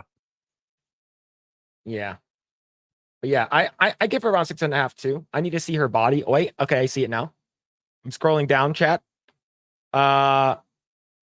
Here's the thing though. Yeah. Koreans with like big tits and big butt, it's a fucking commodity, man. It's super rare. You don't get to see those. Yeah, and it's like because like the reason why it's not so high for me. Yeah, she's pretty, but there are so many others who looks like her and even better. It's so competitive, especially in like Japan or Korea. That's what I feel. Yep. Get a job, Phil. Hey, it's Phil Burnell. It's DSP. DSP's in our chat. Anyway. Yeah. I do have a job. It's I usually touch myself. That's my one job that I usually have. So Han Hyo Joe for me. All right, chat. This is evolving into Gooncast. This is evolving into Coomcast. All right. All right. Yeah. I like her. Yeah, she's pretty. She's cute. And this is the one that she's biting her lip. This one's for you, Grae. This one's for you. She's like biting her lip here. It's done in such a way that it's not appealing for me. It's that's not hot. It has to be like subtle. She's biting it too much. Dial it back. I think it's the eyes. Yeah, I think the eyes are so flat, but then the lip bite. She's biting her lip. Yeah, I think she's cute here too. Yeah, it's just that there's so many who look like her. That's the thing. Especially Oh, for y'all look Korea. alike. Yeah. Oh shit! All right. Favorite Korean actor is Song Joon Ki. Oh my god, we're gonna look at all these Korean girls today. But all right, we'll read a couple more, and then we'll jump on to our next topic because we're gonna be here for a long while if we're looking at Yeah. this. So Jong Yoon Ki is a man. Get that shit out of here! I don't want to see that. I got you baited. Oh shit, man. Oh man, dude. Oh man. All right. Let's go down. Okay. Yu Chi is nice. Haven't seen her since the Transporter. Oh, I know who she is. She's a Mandarin actress. Oh yeah, I actually watched her a lot back in the day. There was a TV show that she was in with Dickie Cheng. I believe she dies in the show. And yeah, she's cute. Mm. Yeah, she's Chinese though. But Grae, what'd you think about her?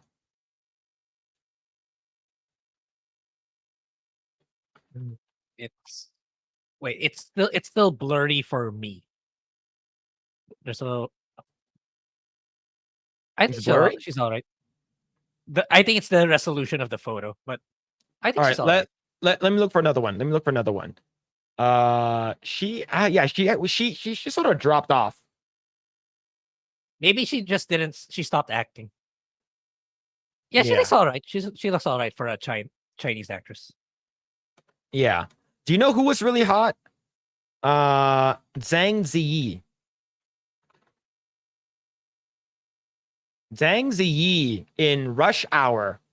Jesus. Have freaking Rush Hour, Memoirs of a Geisha, and Crouching Tiger. She still looks good. I believe she's in her 50s now. You remember her? I think so. Yeah. Yeah. It's the one where Chris Tucker was like, I'm gonna pretend that you're a man, a very fine man that I would like to take out to the movies. Yeah, but she does have but yeah, she's very pretty. She has I believe the reason why they casted her in Crouching Tiger and it's because she's a ballerina originally.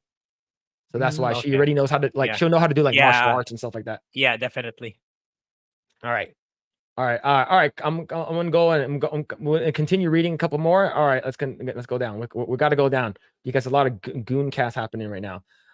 She disappeared. She disappeared from by the CCP yet? Nah, she hasn't. I think she's probably married. Yeah, as long as you don't say anything about the CCP in China, you'll be fine. Yeah. All right. So here's the thing. Grae, I think being a nerd or a geek is a thing now. Like it's super popular. It's because you have hot girls that actually like basically saying that nerdy dudes are the most underrated guys to date. We're in, boys. We're in. All right. So yeah, because nerdy stuff and geek stuff is like super popular now. So Grae, well, she's pretty cute, right? She has that like goth look and she has tattoos and stuff like that. She's pretty cute. What'd you think? Yeah. She I think she's okay. Grae's standard is so high. She's alright. Yeah, that's the thing about seeing so many of these models and actresses on social media. That's like they all start to look the same. that's what I feel. There's so many of them. Like, That's a dude. Please no. I don't want to get catfished again, man. I mean, not again. I mean, I don't want to get catfished. Sorry. Yo, Westward Smile with the $2. Yo, thank you, dude. You're save rating Asian adult actresses for a grift. Oh, we will do members only for sure for that one then. Oh, that'll be huge. Yeah, members only adult like Asian adult actresses. That'll be there's so many of them. Like Julia's really good too. I don't know who that is, but but yeah. Anyways, hey, let's watch this video. It's only a minute long.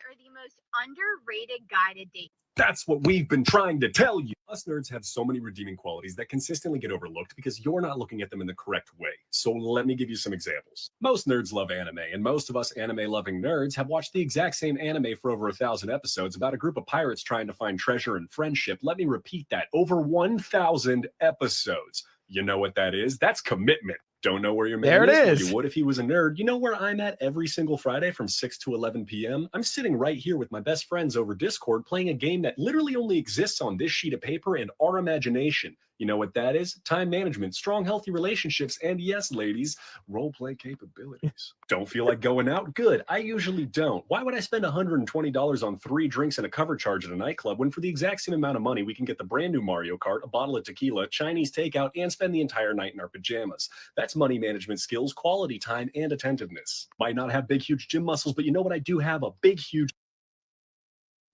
Oh, I don't think I can relate to that. I don't think I can relate to the last thing, but everything else he says is true, man. Like, holy shit. Like, imagine Yeah. like going on a date and you're spending like Yeah. $300, $400. Holy shit, dude. Yeah, or Man. even just a fraction of that's like, honestly, I think, shoot, I could have bought a $70 game with this money that I spent for just one night. That's what I think when I hang out with some people, especially for like when you just buy a couple of shots, a couple of Yeah. a few shots or a glass, like those cost like $20, $30. Like, yeah, man, it's so expensive. Yeah. It's it's like, oh, let's go to a bar. Like, fuck no. What? This is fucking Yeah, expensive, I man. kind of have to recently because of my colleagues, because some of them like doing that. So from time to time, not every day, but for some weeks, like I have to do it just so I can have camaraderie with my colleagues at work. Yeah. All right, let's see. Let's see. If the secret's out, yep, true. Let's see. It depends on who's saying that, though. Yeah, imagine. I saw this video of this is really it's like one of those blind dates thing where it's like it's like there's a button in the middle and you hit that button when you don't. So everyone, like the guy and the girl, are blindfolded, and there's a button in the middle, and you hit that button when you want to leave the table, right? So there's an Asian guy that was on it. I'm gonna see if I can find the video while I'm talking. There's an Asian guy that's on it.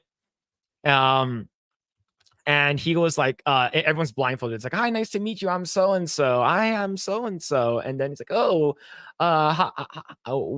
you know, what do you like? What do you do? So you can see there's the Asian guy is like, he's fit. You can tell like he, you know, potentially be good looking. And the person is cosplaying as one of these anime characters from Demon Slayer, the pink-haired girl. I forgot what her name, the one with the big tits. Unfortunately, this woman was probably like 300 pounds. She's 300 pounds. Yeah, I think I know what show you're talking about. I think Moist talked about it in one of his videos. Like, yeah. I know what show you're. Yeah, it's such a stupid experiment. The funny thing was that like you're blindfolded, so you don't know how to look like. But the guy, like, after the conversation, he hugs all the girls, and he immediately presses the button after he sits down. Oh shit, man! Yeah, so it is. It really depends who is saying it. That is very true. Yeah, that it's is like, very, very true. I think the show was trying to prove that it's not just about appearance, but it does admittedly play a huge factor. I mean, it may not be the right thing, but it's the way of the world. It just is. Yeah, that's very true. See, never trust anyone who will date just because it's popular. Yeah, it's sort of like jocks will always be popular and stuff like that. Oh, you have a lot of money, so you're popular. So yeah, see, not only that, Asian nerds, they just want someone who will stay home with them and then go to the club on Halloween and pay for a booth. Yeah, I'm not doing that. Definitely not doing that. Now you want to hear that story? The catfish one? I didn't Yeah. get catfish. I don't know what you're talking about. I don't know what you're talking about. Reminds me of X-Ray Girl and Mark the Cyborg. Yeah, a little bit. Yeah, he's not wrong. Yeah. See, I went to a birthday party today for a 5-year-old, and these kids are 5 to 12 years old discussing tactics in games like Connect 4 and how to trap your opponent. Uh-oh. When you say Ooh. trap. Oh, shit. Are you talking about thirst traps? Like, oh, shit. It's a trick is being a man who is both. Yeah, it's hard, man. See, the show Warrior was canceled and unfortunately saved by the fans and has many beautiful and talented Asian actresses, if not all. Hell yeah, right? Yeah, I think is that the one on Netflix? I think I've seen that. I haven't started watching it, but I do find it kind of interesting. Mitsuri Kanroji. Let me take a look, actually. Oh, yep, that's her. I'm gonna turn off safe search just so I can see it. Yeah, she got them tiggle bitties. Right? She got them tiggle bitties, and she's basically like, my eyes are down here, Grae. He's from where? A demon slayer. Oh, okay. Yeah, she's part of the Hashuras.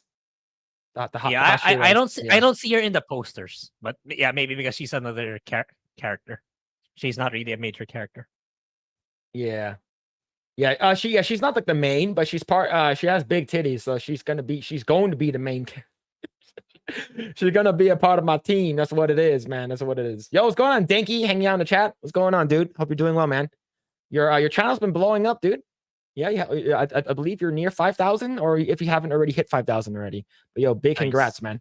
Your animations are awesome. Yeah, the one that Krista did most recently for the Killing Woke, that was awesome. But what's going on, dude? All right. So yeah, teach kids to play Final Fantasy Tactics. Yes, definitely. Yeah, Phil thought he was dating a chicken, but really was dating a rooster. Was that how he got catfished? I don't want to talk about it. I don't want to talk about it. All right. So earlier today, there was a Deadpool and Wolverine trailer. I believe it's about a minute long, and it's for Best Friends Day. Grae, have you seen it? Not yet. All right, let's watch it together. It looks like it has 20,000 likes and 100 dislikes. I'm pretty sure it's probably nothing new, but maybe. I don't know. We'll see. All right, here we go.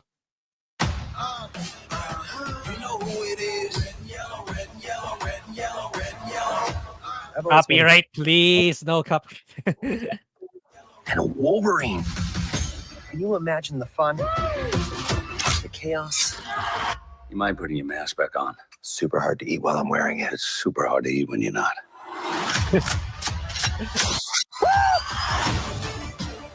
I'm about to lose everything that I've ever cared about. Wait, why is she alive? Why is the girlfriend alive? Yeah. You remember at the end of movie 2, he fixes Cable's thing, and if I could turn back time, he went back in time and saved her. Oh, he did. Okay, yeah. I must have forgot. Oh, okay. Yeah. So and then he's like, "We're definitely naming our kid Cher," and then he like time travels back. Yeah, I'm definitely gonna watch both the movies again right before this movie starts, like for sure. Yeah, it's coming out that's a soon. good idea. Yeah, I should. All right, okay. So yeah, basically, I survived. So I believe over here, I think that's Lady Deathpool. I think that's Lady Deathpool. Yeah, because look at the way this character's walking. Yeah, like, the walks. Yeah. I'll go back to it. I do want to see it. I didn't even know there was a Lady Deathpool. Our entire world. Yeah, you're right. Huh. All right, finally aged. Shut up. Oh my god. Us? A team? The answer is yes. Shake on it. Oh, you nicked it. Just got the tip with your little steak knife.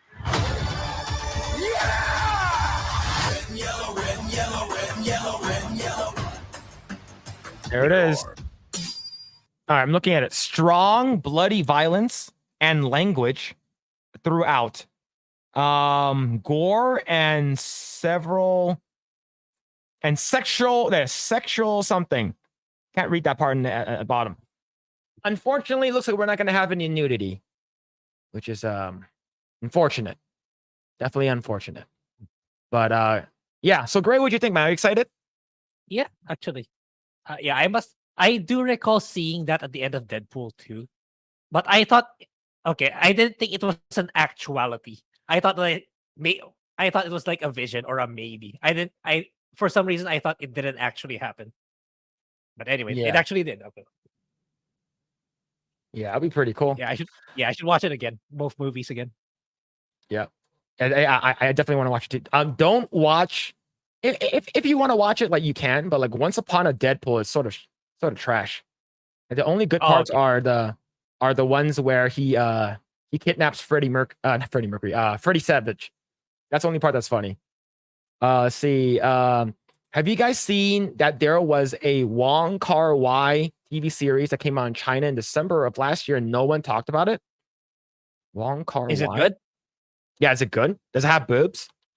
Yeah, it's like yeah, sometimes stuff goes under like when I asked Kalen, did he watch the spin-off of The Boys, Gen V's? He said it's really good.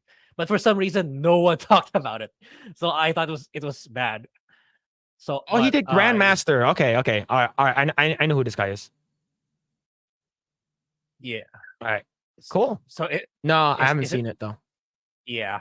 There are a lot of hidden gems, unfortunately, like that no one talks about that people should talk about more. Yeah, I agree. Let's see. Bambi doesn't have tits. Then I'm not watching it. Then I'm not watching it. Yep. Let's see. The show is called Blossoms Shanghai. You guys should track it down and review it. All right. Let me see. I have this thing pulled up. What is this? Who's the star? Gae Hu, Yili Ma, and Yang Tan. Maybe. If it sounds like it's gonna be in Mandarin. Yeah, it's gonna be in Mandarin. It's a TV show, so we'll see. First of all, Wolverine walking alongside dead Mook is idiotic. In such an extreme hot dumb sriracha mayo. Yeah. I know a lot of people are like, yeah, they're not gonna watch it. Not only is there a Lady Deadpool, but there's also a Gwenpool. That's true. What's the difference? As well. Lady Deadpool is basically if Deadpool was a female. Gwenpool is like Gwen Stacy. Oh, okay. Yeah. Gwen Stacy became Deadpool. And there's a bunch of different, like there's like Panda Pool. There's Dog Pool that you saw. We have Anime Pool. And then I'm not sure if they have Dick Pool. I'm not sure if that's a thing though. Let's see. Oddly enough, separated twins had strangely similar things going on, even weirder than haircuts. Let's see. You all know who's going to be Lady Deadpool. That's the most obvious answer. I'm assuming it's going to be his wife, Blake Lively. I'm assuming. I don't know. Grae, what about you? Who do you think it's going to be? Can't she pull it off though? Because like the other show that I know her is the Gotham, the TV show where Gordon was the main character and Bruce was still a kid. Then the end of the TV show was Bruce was all grown up and became Batman. And she seemed like she's good at being a composed character. Unless she can prove us wrong that she can act like an actual Deadpool character. I'm assuming, yeah, this is her. I don't know, maybe. This is who? Sorry. This is Blake Lively. This is Ryan Reynolds' wife. Oh, okay. I thought you're pertaining to the wife of Deadpool per se, of Wade Wilson. Not her. Yeah. Okay. People are saying Margot Robbie. I don't think so. It's like if she was, they would have marketed. They would have made that reveal already, like for marketing. Yeah, purposes. it's like, oh, do you? Well, they could make it. It's like, as going to be like you have to watch the movie to know. It's like, oh, Margot Robbie is actually, and then a bunch of the people who love Barbie are going to go watch it. Yeah, I think Margot Robbie is too big to pull off something like that, in my opinion. I think it's better off to just market her, to reveal her. Yeah, True. Let's see. I can't wait to pirate this movie. Yeah, true. True. Let's see. All right. Let's see. Bambi's a dude. Well, there's the female version, right? There's the one where like Bambi meets the girl at the end of the movie, and then have deer sex. Oh shit. Let's see. I heard a rumor that Phil wants to be a Powerpuff Girl twerking in Deadpool. If they pay me a lot of money to do it, I will take the money. I'll take the money and I'll just a lot of money. Like every time when someone mentions Powerpuff Girl, I keep remembering the supposed live action Powerpuff Girls TV show that CW canceled. But yeah, that would have been good content for us because like sexually deprived Powerpuff Girls. That's what we needed right now. Yeah. See, Gwenpool is OP. She can traverse through comics and jump between them, just like jumping between universes. Oh yeah, that'd be pretty cool. What I want to see is Deadpool kills the Marvel universe. There's a comic book about it. It's actually pretty funny. Now, speaking of Powerpuff Girls, we're gonna do another rating. Grae, what are your thoughts on Chloe Wang, aka Chloe Bennett? I kind of liked her as Daisy in Agents, but I didn't watch her. I didn't watch her. What do you call this? Her Cloverfield movie. But yeah, I think she's okay. But yeah, I think she really dodged the bullet with that Powerpuff Girl live action that it got canceled. All right, I'm gonna need you to give me a number here, like a 7.5, 7. But comparing her to like everyone else, like that's but like these are just like Hollywood, like Hollywood Asian celebrities, right? I think a 6. Oh damn, a 6? That's like a D. It's hard because like that's the thing with comparing something so huge. You have such a huge pool of like attractive people, so it's like it's like if anything higher, I think it's like people say, oh, but what about this girl? What about this model? This person, that person. So that's why I gave it that score because it's really hard. There's so many. There's just way too many. Grae, does this change your mind? What movie is this? This is from Agents of S.H.I.E.L.D. Why don't I remember that? Anyway. There it is. Okay, now does your score go back up to 7?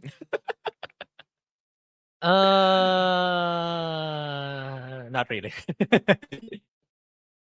Show more pics of her. This is the only thing we need. This is the only thing we need. All right. I don't remember, but then again, it's just like the latter part of Agents is immemorable because like they're just regurgitating the same type of plot. Yeah. So this is the later seasons, I imagine. Yeah, probably. All right, I'll leave this up for the chat for a little bit. As a Jenna Ortega fan/simp, I would not mind her as Lady Deadpool. Yeah, I think she might be a good fit, but maybe. I'm really looking forward to Beetlejuice too, man. Like I watched a trailer with my wife couple weeks ago. Like we were what is coming out for it. Sometime in September. Yeah. Okay. Yeah. Maybe. I should probably watch that too because Beetlejuice is really a classic. One of those classics that I should have watched a long time ago already.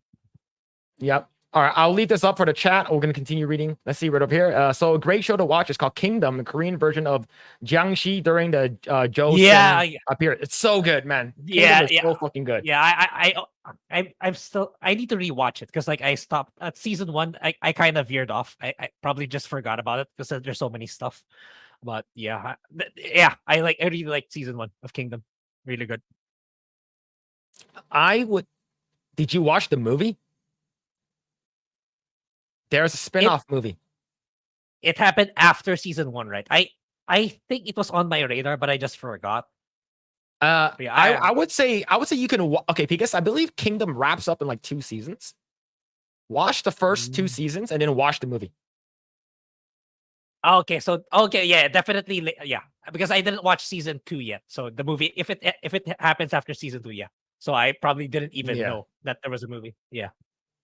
Yeah. See, I hope Emma Stone is Gwenpool. Oh, because she plays Gwen Stacy already, so it makes sense. Yeah. Yeah, but see, here's the thing, though. Here's the thing. Speaking of Emma Stone, I remember the first time seeing her in a movie. It was Zombieland. I thought she was really fucking hot in that movie. Mhm. And then I watched that most recent. I didn't watch the most recent movie. I only watched the bits that I need to watch with the most recent movie with her and Mark Ruffalo in it. And I'm like, were her boobs actually that small? And they are, unfortunately. She did Like- voice a character that a game that I really like. It's called Sleeping Dogs. It's like GTA Oh, but in yeah. Hong Kong. Yeah, Yeah, I she's remember that one. she's one of the women you can date. She voices one of the Okay. women you can date. Sleeping Dogs Yeah. is super good, man. It's like I wish it had a sequel. For me, it's a lot better than GTA. Yeah, Yeah, you can do over the top shit there. for sure. Are you both guys going to watch House of the Dragon? Absolutely. Absolutely. Yeah. Oh shit. I was supposed to make the Acolyte episodic review here for this channel, but it's so bad that I don't want to do it. But for House of the Dragon, I think I'm willing to give it a go. Yeah. See, yeah, Daisy was a good lead. Yeah, I liked her. I did like her. See, isn't she one of the Paul brothers' girlfriends? Oh, really? Well, Which one? definitely not the one who died. Definitely not that one. See, Chloe Bennett's pretty, but she need more things with her in it, really judging her acting. Yeah. Well, here's the thing. Her name is Chloe Wang, and before she became a star here in the US, she was originally a singer in China. Google Chloe Oh, yeah, Wang you mentioned song. you mentioned that before. Yeah. It's pretty cringe. It's on YouTube. It's pretty damn cringe. Sydney Sweeney? Sydney Sweeney would be amazing. I think they need to just cast her as what's it called again? Black Cat. I think she has the tits for it. Definitely. Katrina Law. All right. Who that? Grae, you know who that is? No.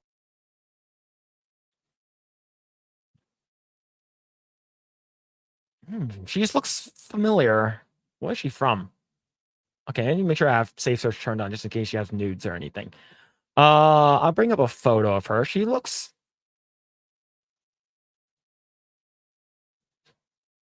Let's see. All right, here we go. I don't know who she is. She looks familiar, but not really. Check her IMDb.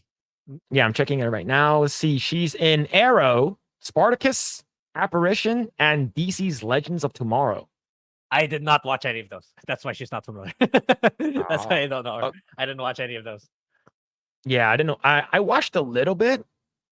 I watched a little bit of Arrow, but if she was already in the first few episodes, I don't remember. Yeah. Oh, okay. I see. She's the Red Arrow. She's the Yeah, okay. She Okay, definitely, I didn't reach her. Do you know who I thought was really hot too? The girl who played Lady Deathstrike, the Asian one. Do you know who I'm talking about? She's older now. No. Did you watch X-Men 2? No, most likely not. You have what? You don't know who she is? No. So you didn't No. watch X-Men 2 from a long time ago, like Yeah, probably not. Probably not. Yeah, I find those nails so cringe. Sorry. Oh, this is part of her character. Yeah, I know. She's probably in X-Men too, as you mentioned. Now, there's a scene that she was in Scorpion King that was as a little boy, I was like, God damn, she's hot. Oh, maybe that one I watched, the Scorpion King. Maybe that one I will you, remember. You have to remember her. She's the lady of the snakes. Yeah, I think so. I think so. That's what I remember. Okay. All right. So let me see if I can find. I think this is sort of blurry. All right. I think this one is fine. I forgot her name. I forgot her name. Yeah. We'll leave this up here over here. Yo, what's going on? Big Ewok, how's it going, man? Hope you're doing well. Let's see. Good Girl Power was Powerpuff Girls from the decade ago, man. Yeah. Let's see. Katrina Law was Nissa. Yeah, Nissa Al Ghul. Mm. Oh wait, Oh that's shit. wait. I didn't know Talia had a sibling. Now I know. Yeah, Kelly Who. Thank you, Kelly Who. That's that. I was like, her name is really similar. Kelly Who. Let's go. Scorpion King. There's a part that she pops out of the water, and she was like, I think she was supposed to be naked. I forgot already, but of course, this is wait, it could be this one. It could be right here. Nope, that looks like a sex scene. Cannot show that one. But yeah, she's I would say she's very attractive as this character right over here. But yes, Kelly Who. Thank you, chat. Let's see. If that's X-ray girl. Oh shit. All right. So Anaxunamun, is that who you like? Great. Did you watch the Mummy movies? Yeah, but I honestly I can barely remember the details. It was such a long time ago, and I was still a kid.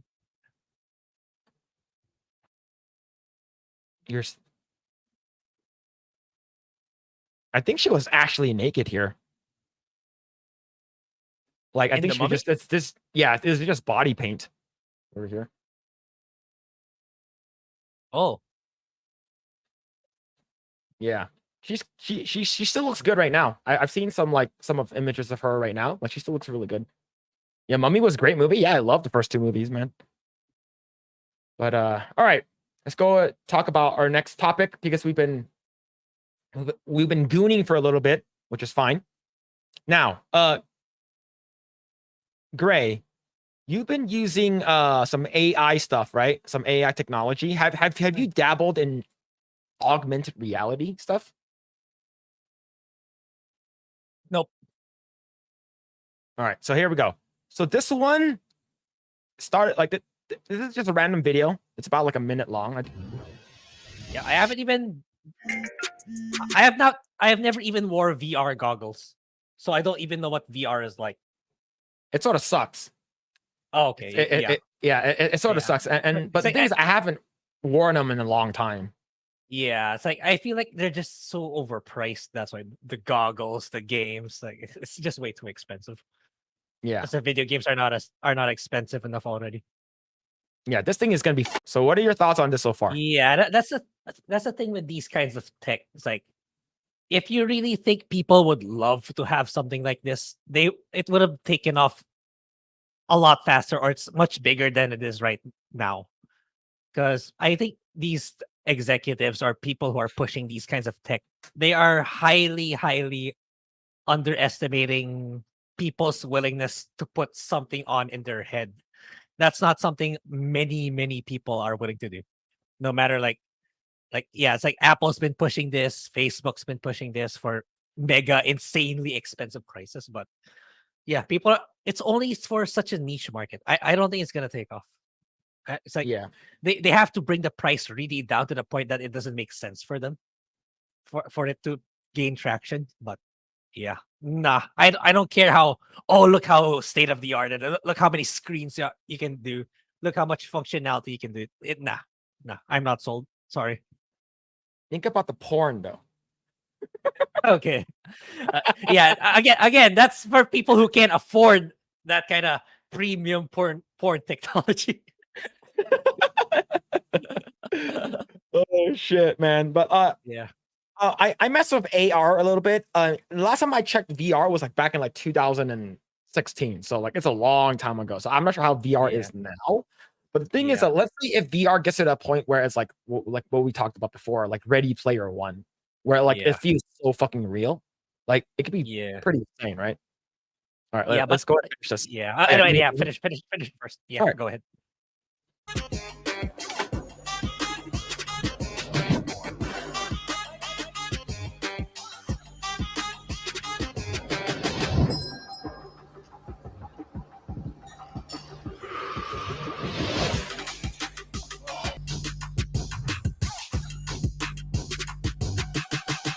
Yeah, I think it's gonna be Yeah. really fucking expensive though.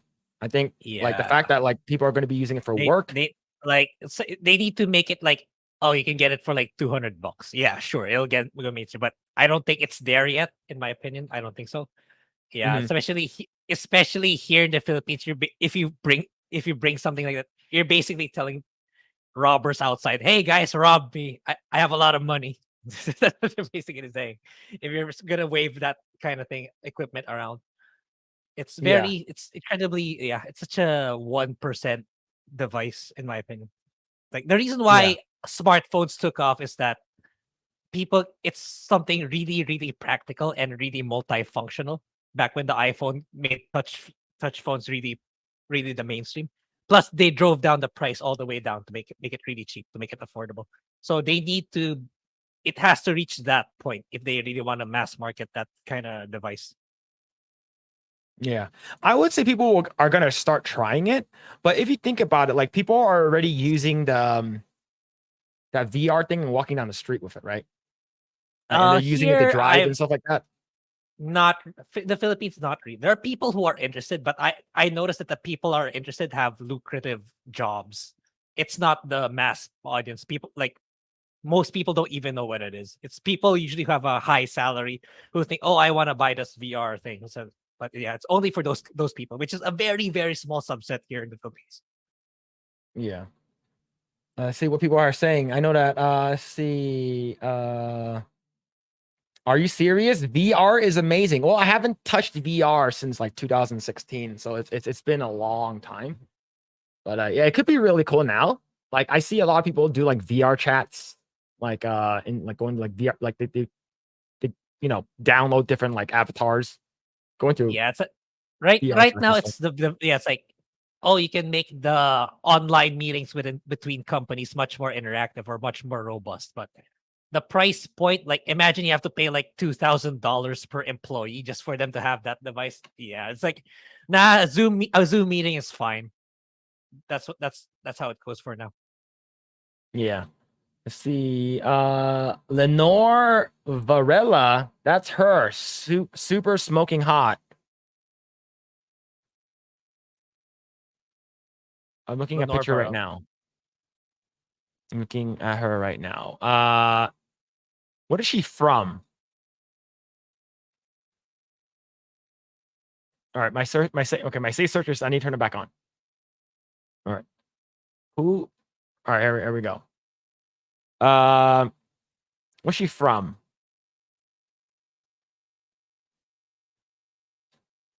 I think she's pretty. She looks good here. I don't know who she is though. Grae, what'd you think about her? It's some of the photos are a miss, some are okay. Maybe it's like maybe she was really prominently shown in whatever movie she was. Because yeah, sometimes when you look at actresses, like there are some photos that are just not good. But then if you see their scene in that particular, oh, okay, yeah, she's not really she's pretty good looking. Yeah. Let's see. All right. Let's go ahead and continue reading. I have no interest in VR really. Now, I would say right now, no. I think VR is not in that phase where it's like really, really good yet. Yeah, but the thing is, it's been present for a while now, and despite that, people are still not generally interested in it. So I think it will stay a niche for the next decade. It's still gonna be a niche for the foreseeable future, especially if the price points are that high. It's just not gonna make it to. It's not gonna be as mass market of an appeal as some of these executives would want. Yeah. Let's see. VR is good for games and video. AR has real world applications. I would say so. I'll say so for sure. Yeah. Let's see. Half the problem is that in the back of your head, you're wearing it and using it. You look like an asshole retard everywhere you're around. So I would say it's because it's not normalized. I think if it's like a normal thing, everyone has it. Like sort of like everyone has a smartphone. I think people will be more okay with it, right? Yeah, but the thing is, with the smartphone, you don't look like an idiot holding one compared to you wearing one, walking around.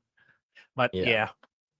Let's see. Rachel Weisz, I gooned over her in Mummy, and Constantine also. Yeah, Rachel Weisz is very pretty. The thing is, I remember watching Mummy and then watching her in Mummy 2. I'm like, whoa, that's the same girl. And my cousin was like, yes. And I was like, she looks way better in the second movie. Grae, you remember how she looks like? Probably not. Or maybe I do if I see it. Yeah, she looks great here. Well, this is her on her back though, so that's fine. This is her on her back, and you get to see some cleavage over there. Yeah, but she looks compared to movie 1 to movie 2, she looks completely different. Yeah, she looks amazing here. Let me zoom out a little bit. I like her makeup here. She looks really pretty. Yeah. All right, I'll leave this up for you. All right. Let me see. The AI that we know of is algorithms written by woke leftists adhere to programming. A true AI will evolve from that. That's very, very true.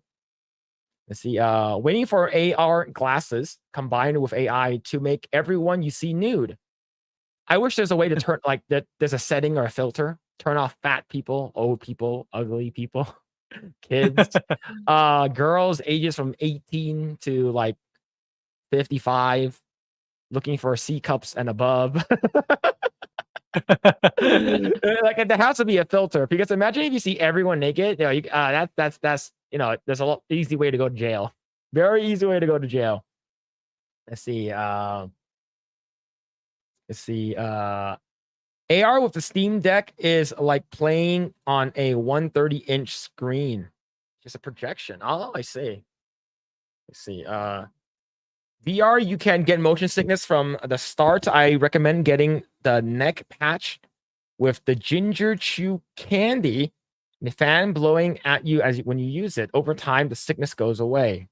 Okay.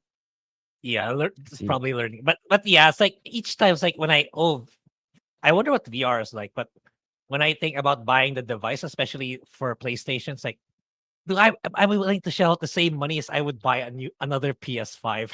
I don't think so.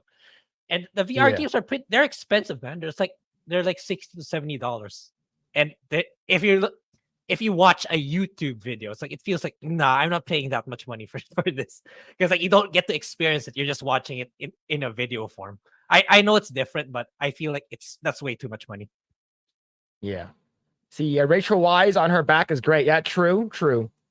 See, Rachel Weisz, that's Daniel Craig's wife. They're married. Hey, good for him. Good for him. Yeah, Daniel Craig did really well marrying Rachel Weisz. Yeah. Turn off that old fat people. Well, that's all older. Yeah, by the time that happens, everyone will be fat and old. See, if I'm fat and old, I wouldn't want to look at fat and old people. I'll still look at young people. I'll still be looking at young people. Yeah, they're married. That's awesome, man. That's actually really cool that they're married. Let's see. Valve Index with Subnautica is next level. And yes, Ginger Chew Candy helps with motion sickness. Oh, I didn't know that. All right. Rachel Weisz is going to be going away, chat. There we go. All right. Let's go watch this random video I saw. Because if I am an 80-year-old man, I will still be looking at young women. I'm just calling it like I see it, right? Because basically this is gonna be me. You see how happy that old man is? That's basically he's me. very happy. He's very happy.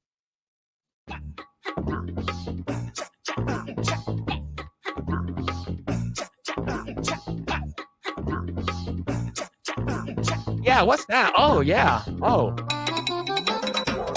That's basically me, man, in a nutshell. Look how happy he is. He's like, God damn. Jesus. Oh, see, yeah, damn, man. You look like Joe Biden? Yeah, man. Yeah, I'm curious what the device was used to record him. That's the point of my. That's what I want to know. Maybe she knew exactly what she was doing. I think it's her phone, probably. You mean, yeah, I mean, I'm sure it's concealed. The lens is concealed, but with what? That's what I want to know. But with what? Yeah. Yeah, those are some good pants, man. Those are some very nice pants. Oh man, men are men. Shocker. Yeah, literally my first watch of your channel, and I'm loving it. Thank you everyone for hanging out. We really appreciate it, man. Yeah, let's see. This has been. Well, I think right here, like right over here, is a good shot with the pause at. Yeah, this is the news event of the millennium. True, OnlyFans propaganda, man. Say, are you a freshman in university? Oh man, back in my day, people would touch my leg hair. Oh yeah, how the hell you get way up the ass? It's usually yoga pants.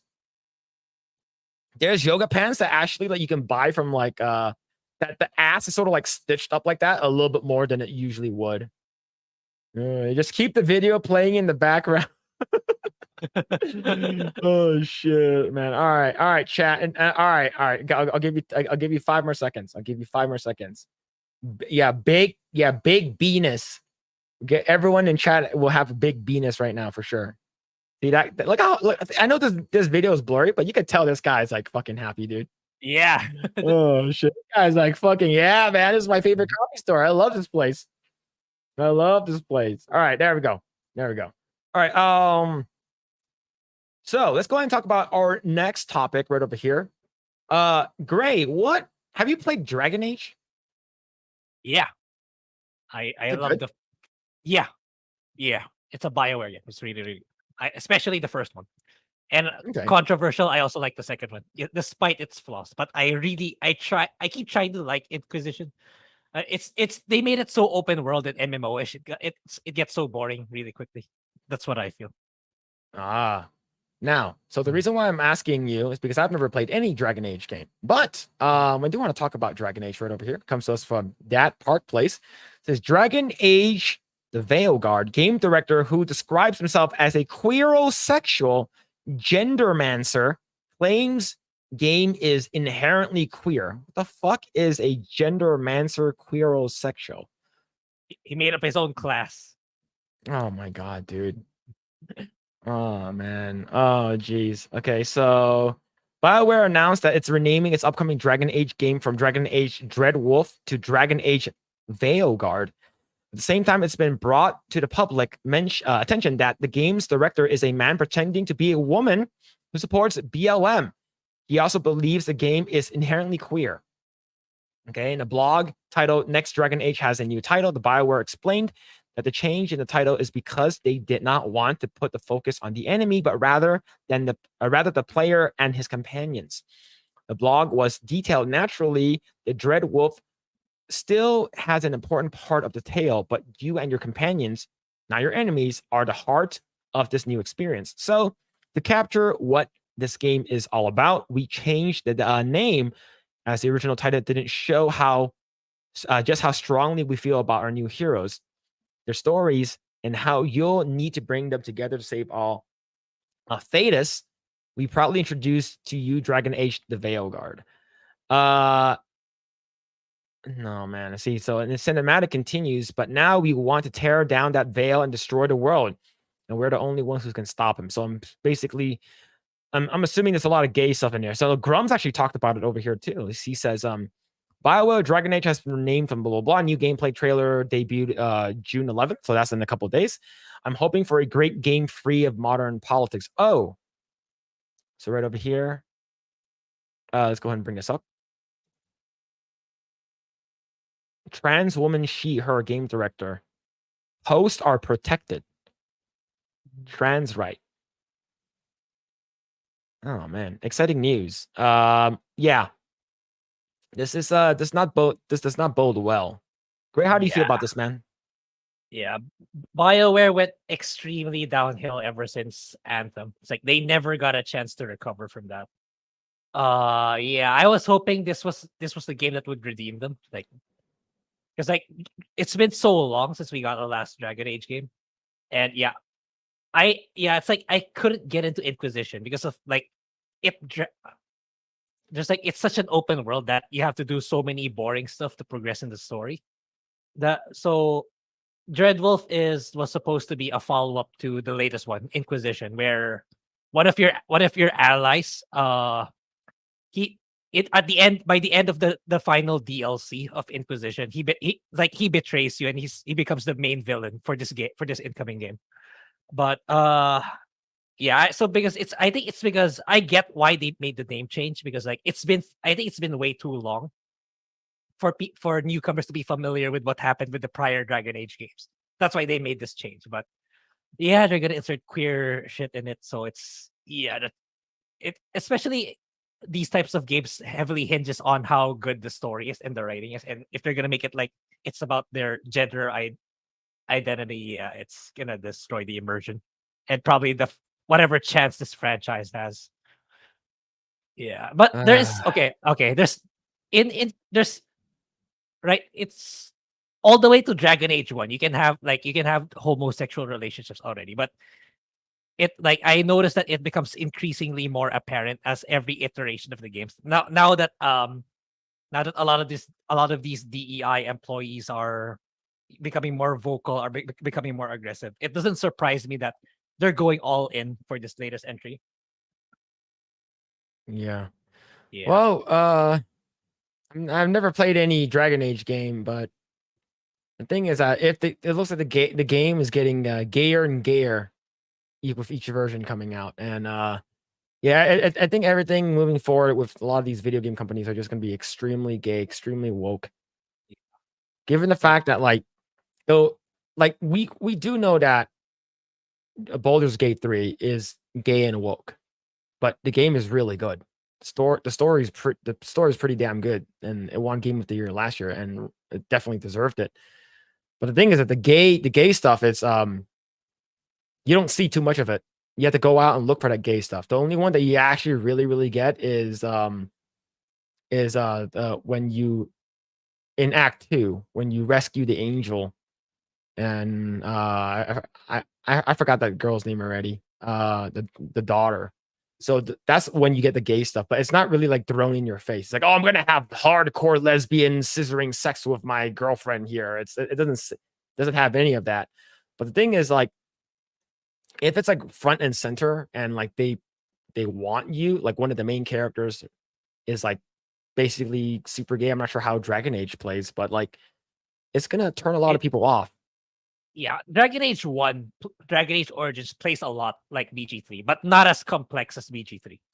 So if you like BG3, you will probably like Dragon Age minus the wokeness. I actually like thinking about it now. There's this particular scene, like one of the most iconic characters in that game is actually one of the villains. Like there's this particular point in the game, in the story, an intersection where you have to convince multiple factions to join your side.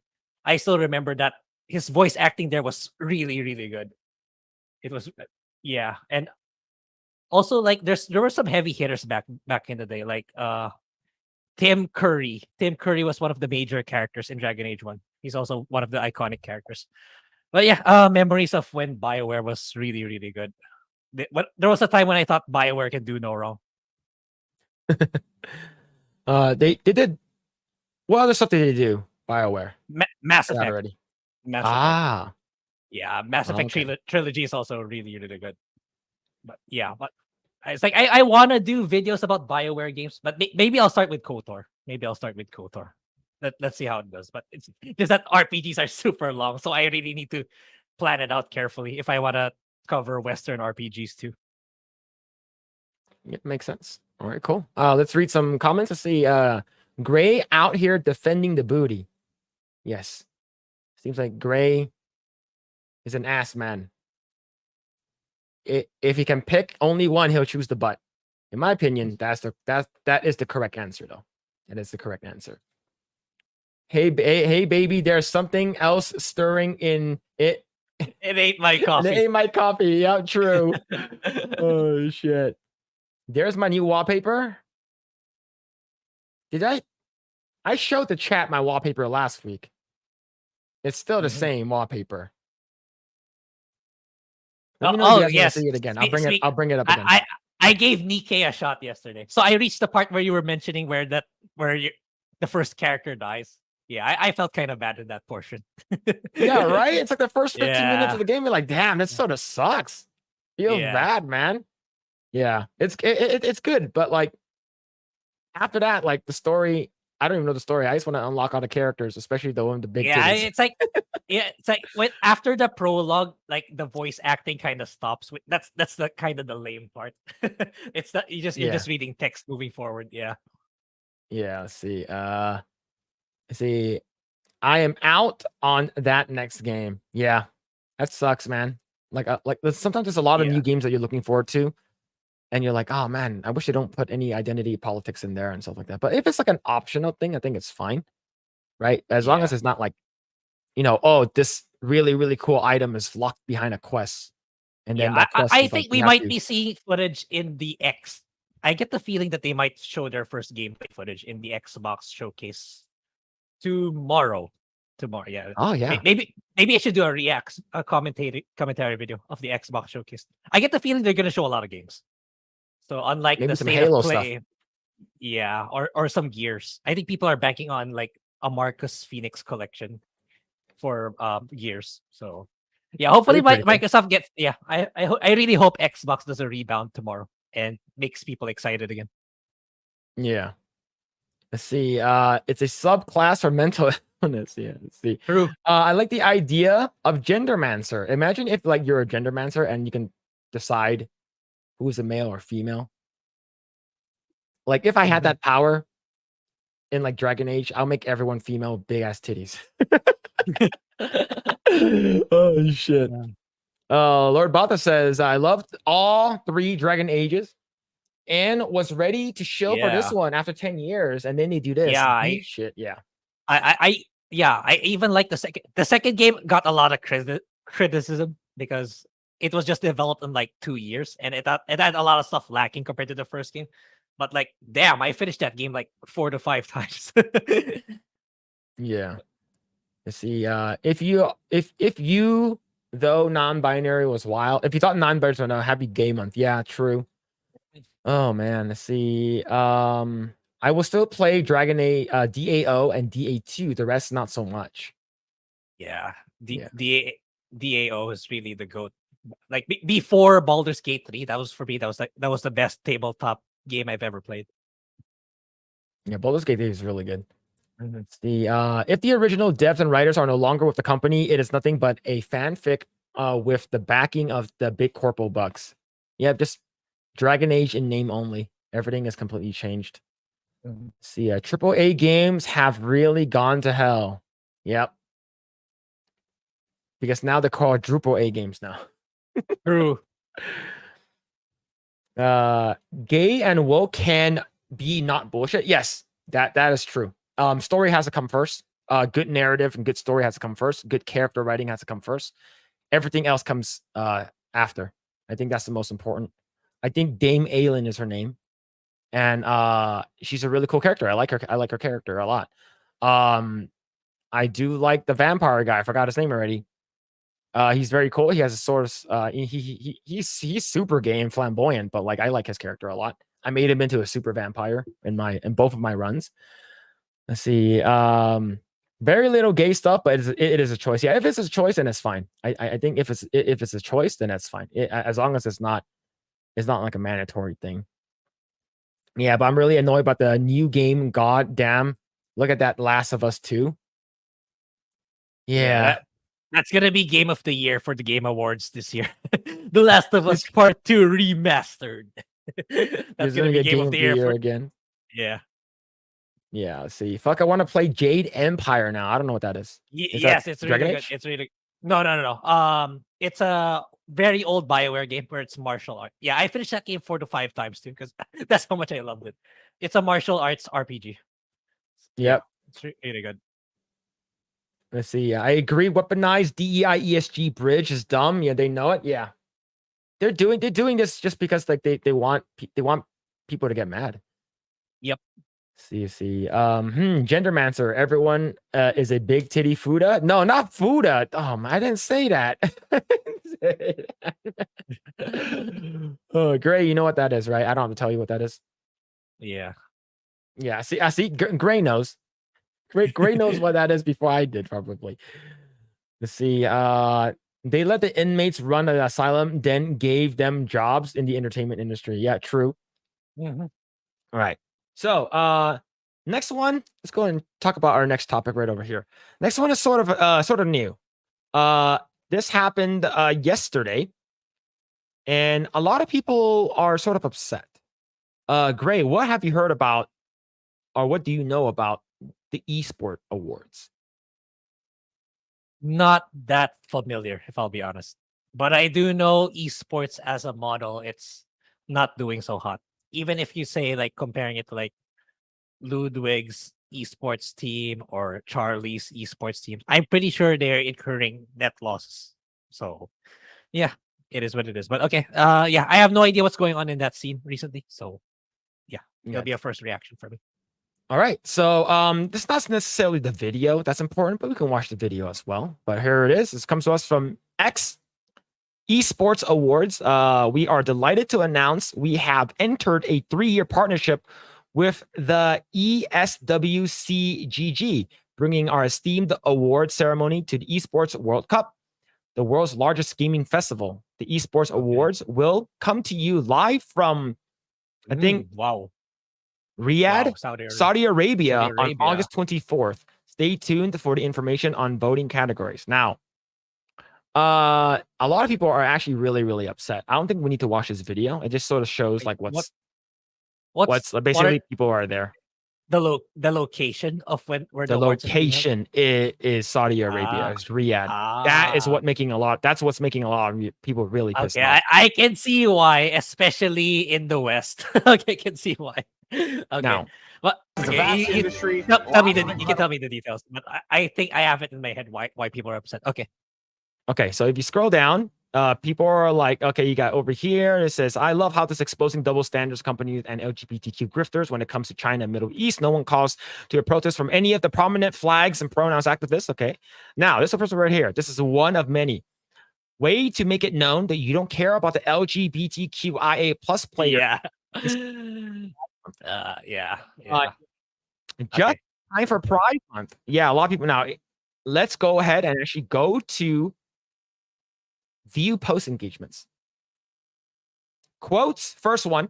Yesterday, Esports announced a surprise partnership with ESWC, an esports initiative funded by the Saudi government. Today, I immediately remove myself from any and all responsibilities relating to this company and its events. This is short-sighted and unnecessary. Right over here, short-sighted and unnecessary. Partnership that I would be embarrassed to be a part of, so I resigned. I served as an active and vocal panel member for 4 years, a host of the show for 3, and have been a go-to ambassador for supplemental content every step of the way. I largely enjoyed my time and felt good about most of the work done. I think it's important to celebrate the people that make our pastime great.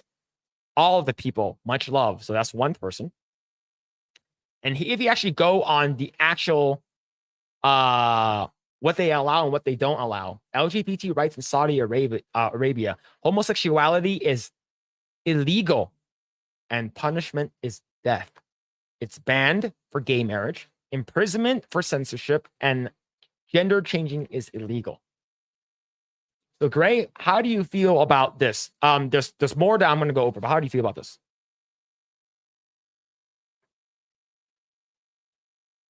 I believe you're paused. I'm not paused. I'm muted.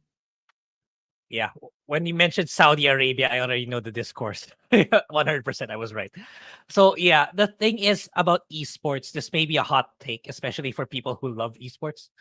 I really think it's a terrible, terrible business model. It's just that back in its prime, I think it's just that there were so many investors on it. But it's such a bad business model where you have to keep feeding it with really, really strong ad revenue and sponsorships. So the thing is, like, yeah, you can get that sponsorship money at first, But now in our economy right now, these companies will be very meticulous when it comes to their marketing spend. So how will they know if the ad revenue they provide, they the marketing dollars they give to these esports company is worthwhile? How will they know they will get their ROI based on the sales that they will get from advertising in these esports events? There's no, for me, in my opinion, there's no way. How will they know? So it's like that's the reason why esports is kind of dying. It's like they can't really get companies to put sponsorship dollars in them anymore. So what happened is Saudi Arabia, being a very wealthy country. So hey, Saudi Arabia, do you wanna sponsor our esports events? Like yeah, because like we badly need the money. We can't find any funding anymore in the West. So it's like, yeah, sure, as long as you adhere to our laws and regulations. And there you go. That's what they have no choice. These esports companies have no choice. If they want to have a big event and Saudi Arabia is the only one willing to fund them or who has the financial capability to do so, yeah, I mean, it's a no-brainer. That was going to happen. And of course, it was going to upset the LGBTQ community naturally. But yeah, that's what I think about esports. I have a very cynical view on esports. For me, it's a terrible, terrible business model. No, I think it needs to be tweaked in such a way that it needs to be profitable without the sponsorship money.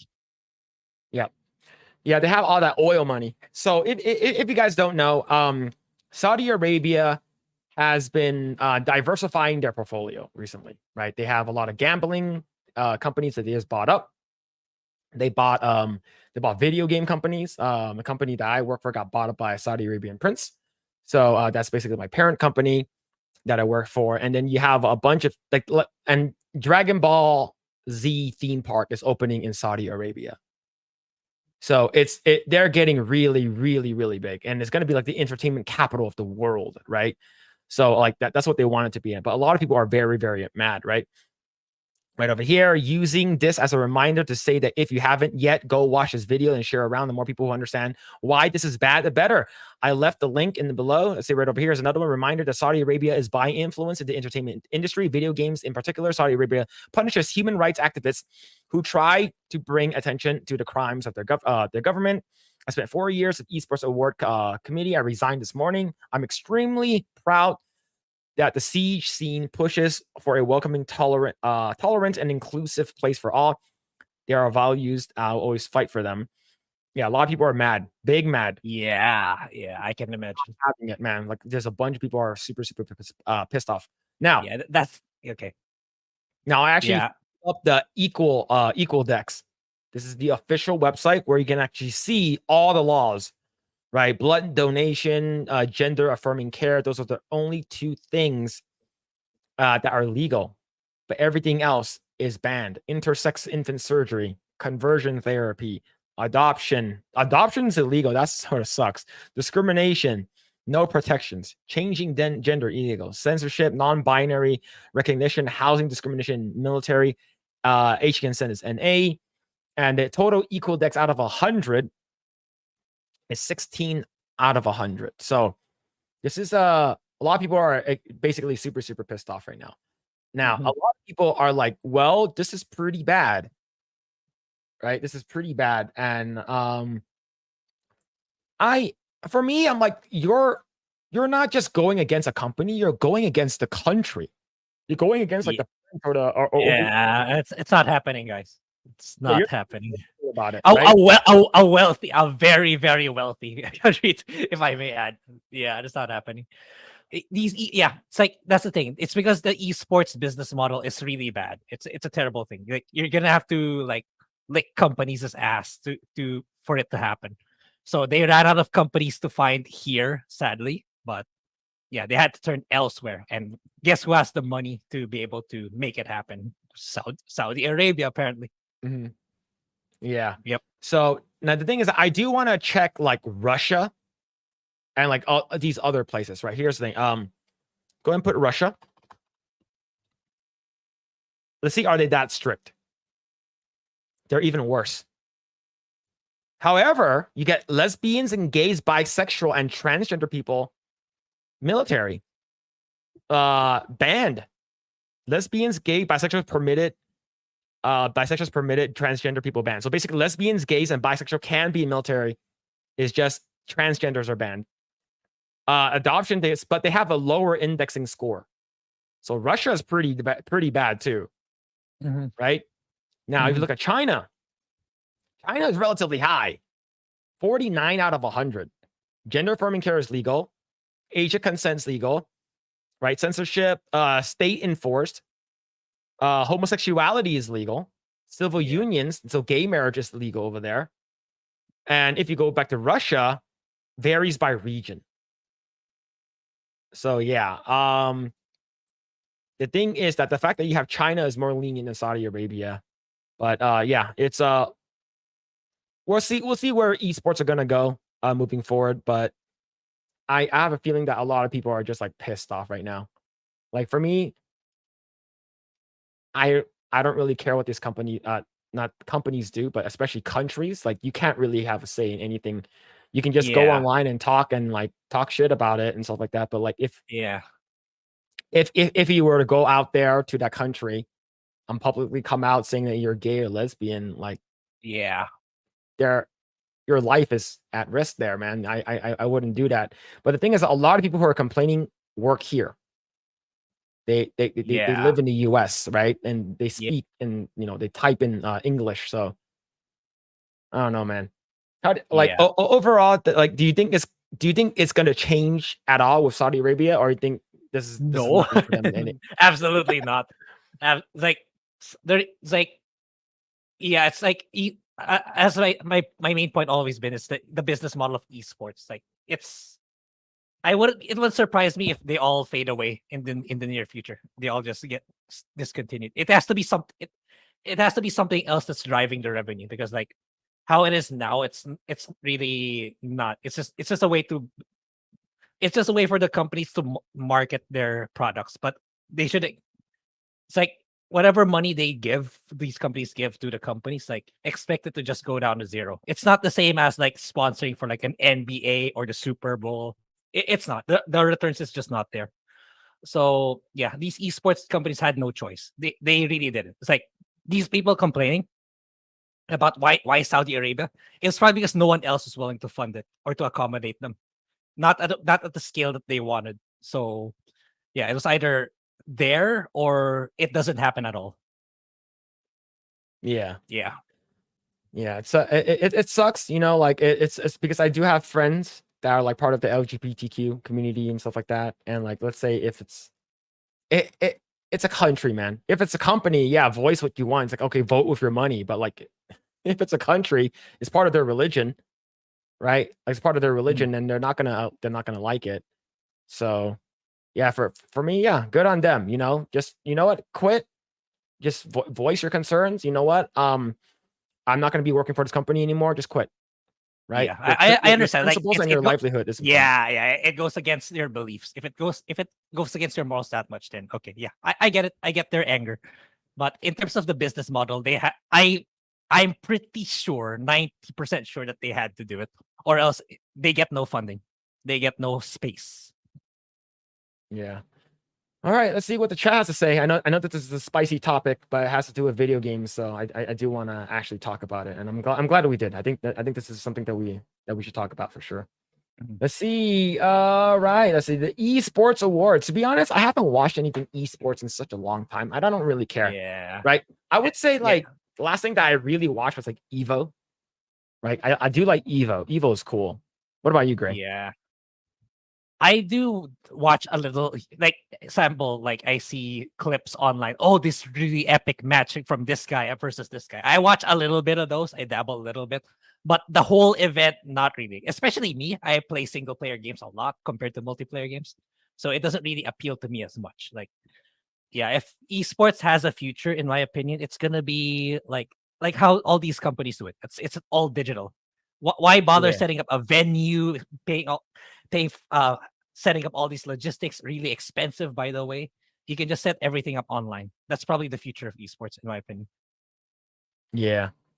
Let's see. Yeah, no, go and be gay over there, activists. Just go. Yeah, man. It's funny is because like a lot of like I know that they're for like the free Palestine and from the river to the sea and stuff like that. All the stuff that's been going on over there. Like a lot of these activists and these LGBTQ are for Palestine, right? But the thing is that like the people that you're supporting don't care about your rights. It's because of who you are. And Yeah. they should know that. I'm pretty sure they do, but they don't care. But I don't know, man. It's such a nifty topic to talk about because like for me, I have no say or any opinion in what's going on. It just sucks what's happening. Yeah. See, it but sucks. I do like the Yeah. fact that like four guys were like, no, I think it's like four people were like rescued like yesterday or early today or something like that, which is great. Which is great for sure. I see Saudi Arabia, the Rio gender mancers. Oh shit, dude. Let's see. USA got fruity for June, apparently. What do you think of Saudi Arabian men?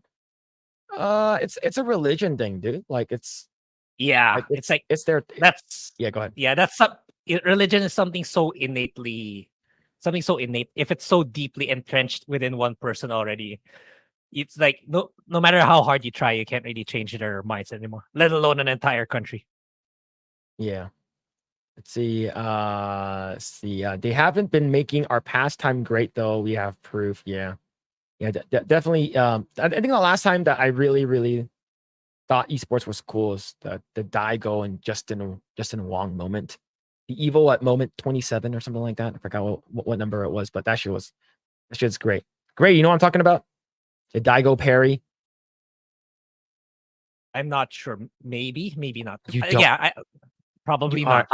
I have to bring it up, dude. I'm gonna bring it up. You don't. Everyone knows Daigo parry, man. Evo moment 37. This is insane. This is insane. This is so long ago. This is how Daigo. This is back in 2004. It's like I was still in high school. So here we go. Let me pause it really quick so I'll bring it up. So this is like a minute long. So this is why Evo is amazing. Like I love watching Evo. Like this moment will always be legendary to me. And here we go.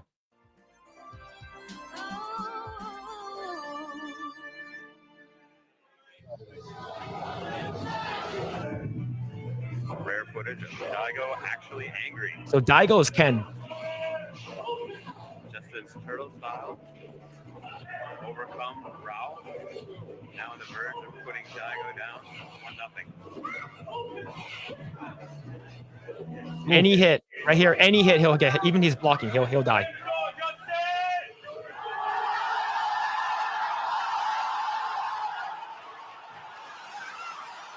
Ooh. Wow. Yeah. Holy Look at that shit, man. Oh shit. Yeah, Man. holy shit. So here's the thing. What makes this insane is parrying in Holy this shit. game is difficult already. Yeah, I can imagine. So based off of Daigo's health right over here, any hit, Yeah. whether or not he's blocking, he'll die. Any hit. Yeah. So the fact that this was like done here and like, oh man, you can see Justin over here. He's like fucking like mashing his like his arcade stick. He's like, what the fuck? But yeah, this is like so good. Like I love the fact that this shit happened, man. Yeah, but that's the reason why I like Evo. Evo is fucking awesome. Yeah, and I think Yeah. Evo, got it nailed down. It's like it still maintains its audience, and it's the fact that it's niched down to fighting games, and they keep Yeah. their costs low. I think that's why it's still thriving up to now. Yeah. You have to be very meticulous in your modeling, and you shouldn't be going extravagant like many of these events.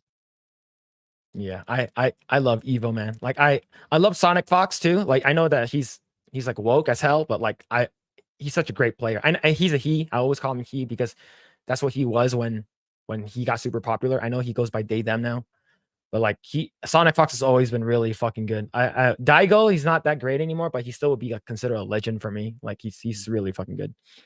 Let's see. Hey, the Acolyte says 2 women can procreate. Yeah. We'll probably we're gonna find out more next of week. that. Next week in episode a few 3. days. Yep. Let's see. Jesus effing Christ. The SAE wants to sponsorship. Yeah, man. They can sponsor me. Just give me free gas, like for life. you know? Yeah, to be fair, it's probably just money, like a drop in the bucket for them. So okay, fine, whatever. That's what I feel. That's Yeah. what I feel that Yeah, they were the- thinking. Yeah, there's going to be a DBZ theme park. Yeah, we talked about it a couple months ago, man. I'm actually really excited for it, but going to Saudi Arabia, man, I'm not sure. Yeah, It's it's gonna be like fucking hot there. I already live in a country where it's humid all the time. I don't want to go to a place that's even more hot. Yeah. Yeah. Let's see. These LGBT people are lucky they live in the US. Go over to SA, you protest, go and do pride marches there and see how that goes. Yeah.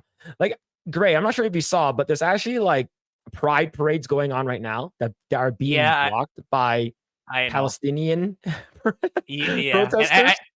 I saw the ones people getting beat to shit because they were showing their dong in front of children. So yeah, I see those two. Saying now that shit needs to stop, man. That shit Yeah. fucking stop. Actually, Holy crap. Let's see. That gay Saudi Arabia flag country. Yes, man. It's crazy, dude. It's crazy. The former E4 military got gay opt. Yes. It definitely did. It definitely did. I appreciate you two a lot. Yeah, thank you.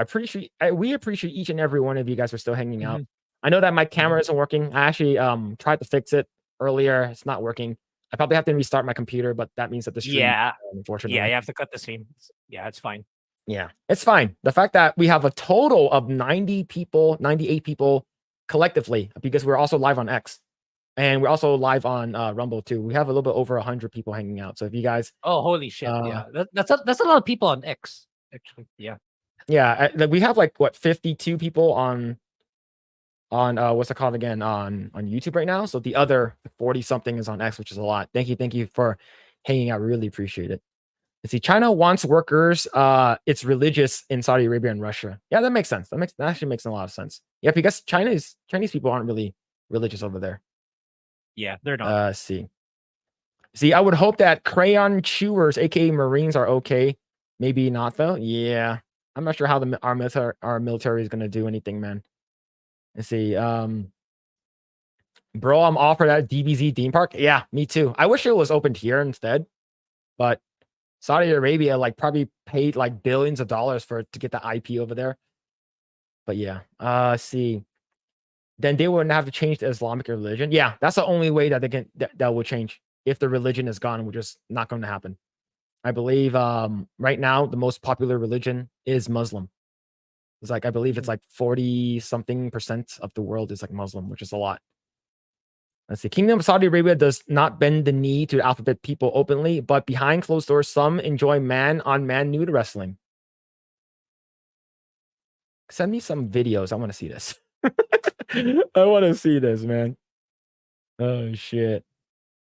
Let's see. I'm going to Evo in July. Nice, dude. Yeah, Evo's gonna be. I was supposed to go to Evo in 2020, but COVID happened, so sucks. But yeah, man, that's gonna be cool. What's going on for this year? Because I know that for COVID, that year that COVID happened, Smash Brothers Melee was going to be there, which is supposed to be really freaking huge. Yeah. All I know, the hot fighting game right now is Street Fighter 6. I don't know with all the others. Yeah. Street Fighter 6 is going to be really good. The fact that they're adding in Mai Shiranui and Terry Bogard, man, when's the last time we got a CVS game, dude? A long time ago. Man, see them Chun-Li thighs. Yeah, man, the Chun-Li thighs in this game is great. Absolutely. Let's see. It's all lesbian Star Wars fanfic. Yes. Yes. Doing YouTube videos reviews of Acolyte has been rough. Got 2 episodes dropping tomorrow. I don't want to do. Ooh, you got to do it, man. It's a marathon. Yeah, that's the thing with Western movies and TV shows. You gotta act fast if you want to if you want to capitalize. But it's sometimes, I get where you're coming from. It's just so bad. I just don't want to do it anymore. But yeah, I'll do it with House of the Dragon. At least it's something that I enjoy at the very least. Yep. Let's see, Hertz Donuts, hi from X, just testing out the stream. Yeah, hopefully the stream is still up there over there. Do you think we get better quality? Do you think we get a better quality of stream in X if we get that blue check mark? I don't know, maybe. Yeah, maybe we should work on getting that sub already. Yeah, we might. Why Phil want videos of nude male wrestling? Never mind. Forget I said it. Forget it. Yeah, dick on dick Saudi action. Yep, true. Trump will be on that. Yes, Trump would like if he'll bring out his mushroom looking dick. Right? That's what Stormy Daniels said. Yeah, the Kuma design in 6 is crazy. Yeah, it looks good. The Raging Demon looks insane, man. It's probably the best Raging Demon. Really fucking cool looking. Let's see. I would have donated a lot, but my bank is negative a few dollars. Also, Terry for the win. Yeah, Terry Bogard, man. CVS 2 is one of my favorites for sure. No. For people who want to like donate and stuff like that, like please don't. Yeah. Like Yeah, there's a reason why like we like our stream, we don't monetize it like when it's live. We don't want you guys to like watch through commercials and even me on a personal level, it's like let's say I don't have Project Eggroll or Phil. It's like I want to grow in based on the quality of videos I upload, not through personal. Don't get us wrong. We really appreciate what you guys are doing, but in terms of monetary wise, it's like if I were to be like, let's say, grow big, it's like I want it to come from YouTube ad revenue or sponsorships and stuff like that, not through the hard work of other people. Yeah, but yeah, if you guys want to like donate and like super chat or whatever, super sticker or whatever, like go. Like, we're not going to stop you. And we definitely do really appreciate it. But we just want you guys to just chill. The fact that we have over 100 between X and YouTube right now, that's crazy. And I don't even know what our numbers are on Rumble. But yeah. Around 7. But that's still a lot for Rumble. Yeah. Rumble, we usually get like 2. We get like 2 Rumble. Let's see. Ask any Iraq, Afghanistan vet about the adult males to the young boys. Yeah, man. I'm pretty sure that's some lot of weird shit, sick shit that's happening. But yeah, let's see. Yo, what's going on, Sean Lish? Hope you're doing well. I think Lasich, I think is how you say your last name. What's going on, Sean? Hope you're doing well, man. Blue check will get you a boost. Yeah, probably. It's like $11 a month or something. Yeah, let's see. Maybe we can sub now. Yeah. Let's see. The blue check mark helps at the start, but then it makes you look mainstream. Yeah. For sure. Like I knew that Akuma is great. Yeah, it looks really cool. Like I know that the blue check mark also gives you access to Grok, which is their AI chat you can use, and I believe we'll eventually start like getting money for it. Like it really depends on how much like engagement we get, but we'll see. Yeah, we shall see. All right, cool. Let's go ahead and check out this rumor that Suicide Squad might be going under. No, not Suicide Squad. Rocksteady. I'm not sure. It's a rumor though, but let's see. This comes to us from Twitter X, from Vera Dark. Shout out. The thing is that Vera actually saw my my rope video, and yeah, she saw my rope video, and I believe she was on Geeks and Gamers Daily, and she saw it. So yep.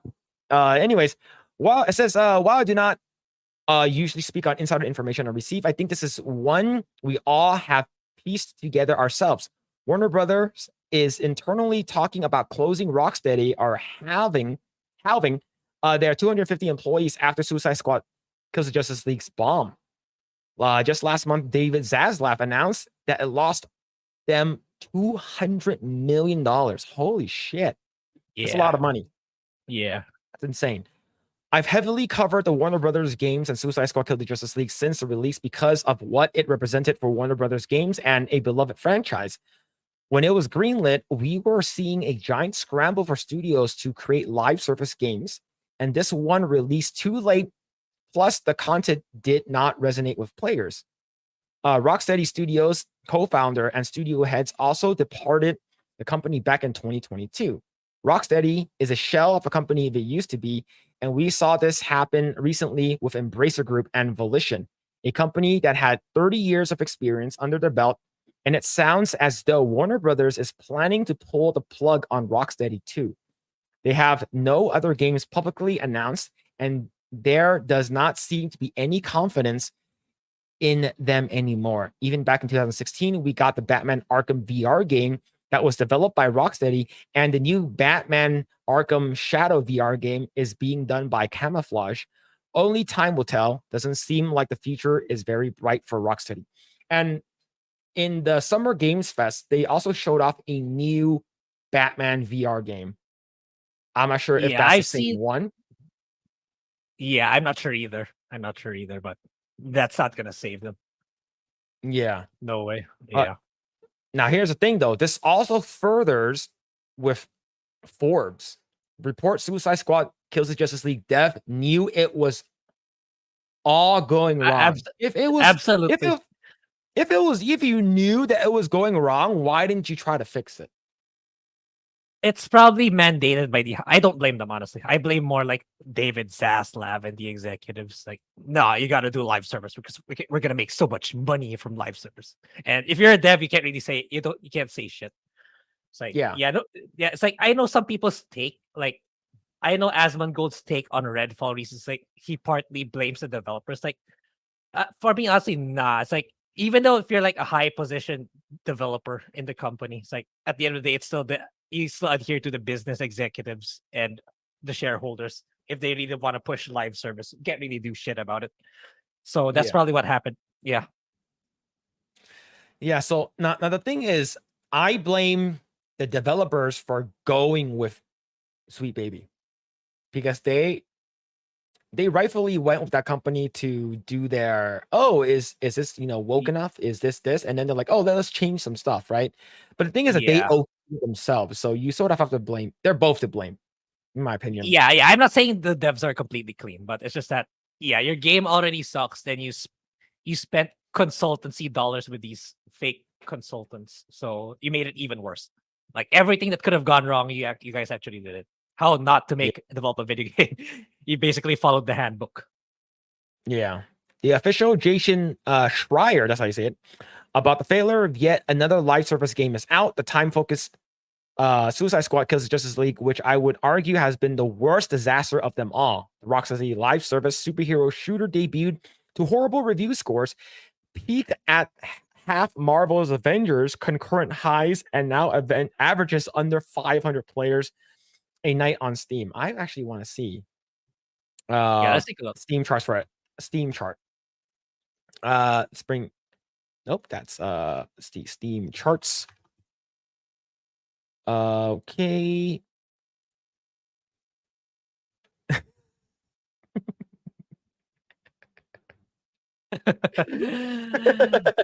Oh god. Oh man. To be honest, man, I feel bad for like the actual like people who work on the game that are like artists that have nothing to do with the narrative. Yeah, they're legit hardworking people for every game. It's just that it's ruined by terrible higher ups and decision making. Yeah, it's like if Yeah. I were Warner Brothers at this point, I would sell the game for like $5. At least try to generate additional sales, just because of the price. It's super low already. Yeah.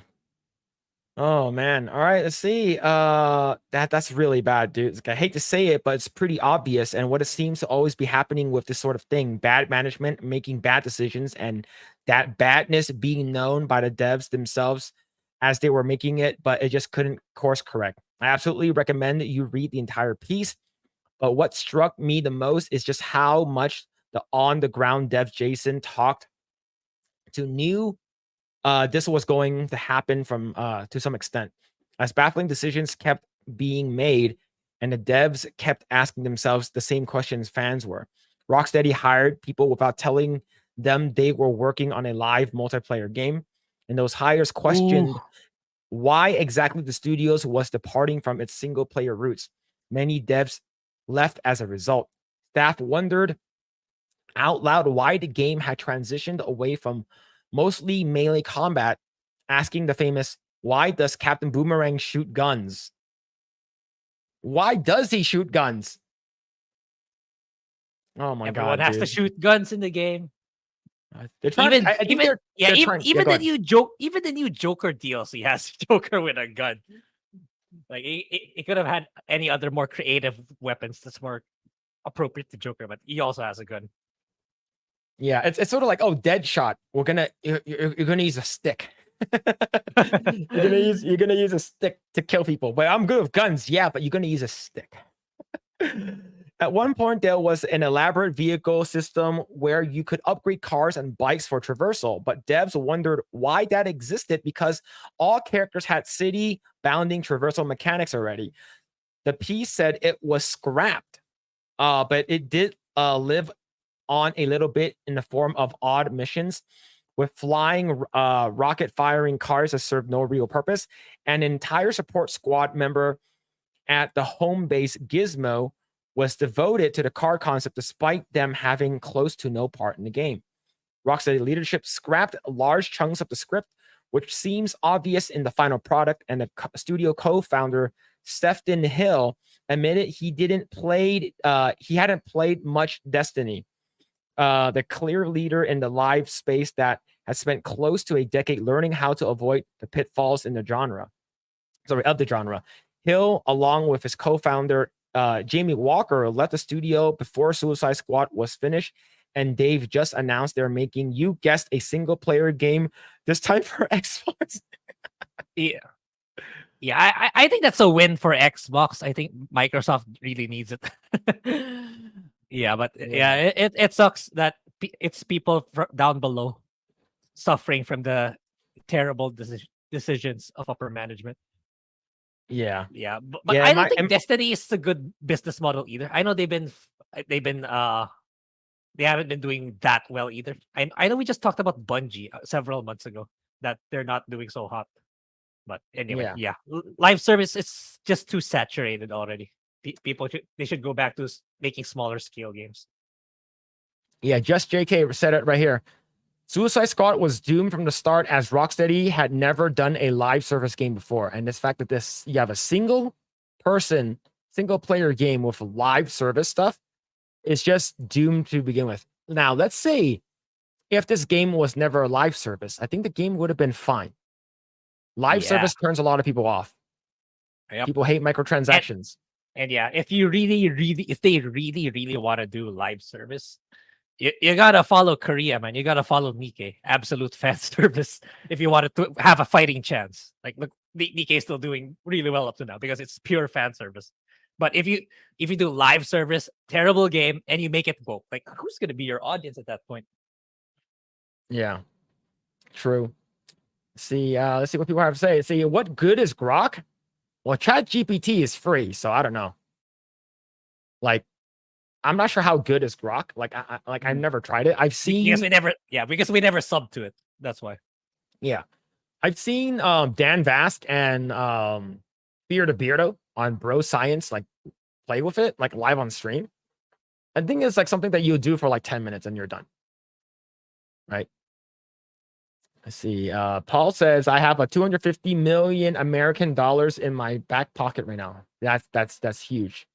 That's big dick money. Let's see. I don't think they are going under. They are currently working on Hogwarts Legacy's director's cut. Yeah, I think that's a strength. That's just PR speak because like why all of a sudden they have something to do with that when it was an entirely different team that developed Hogwarts Legacy already to begin with. For me, that's highly questionable. It's like if I were Avalanche, I believe Avalanche is the one who developed. Like, why are these failure devs chiming into our game now? That's what I would feel if I were Avalanche. So I think that's just PR speak. But eventually, I think they're just gonna get laid off. Yeah, they probably either roll people off to like different projects. Yeah, maybe the best case scenarios, some of the people at Rocksteady will be absorbed by Avalanche. I think that's what they were trying to say. I think that's what's actually going to happen.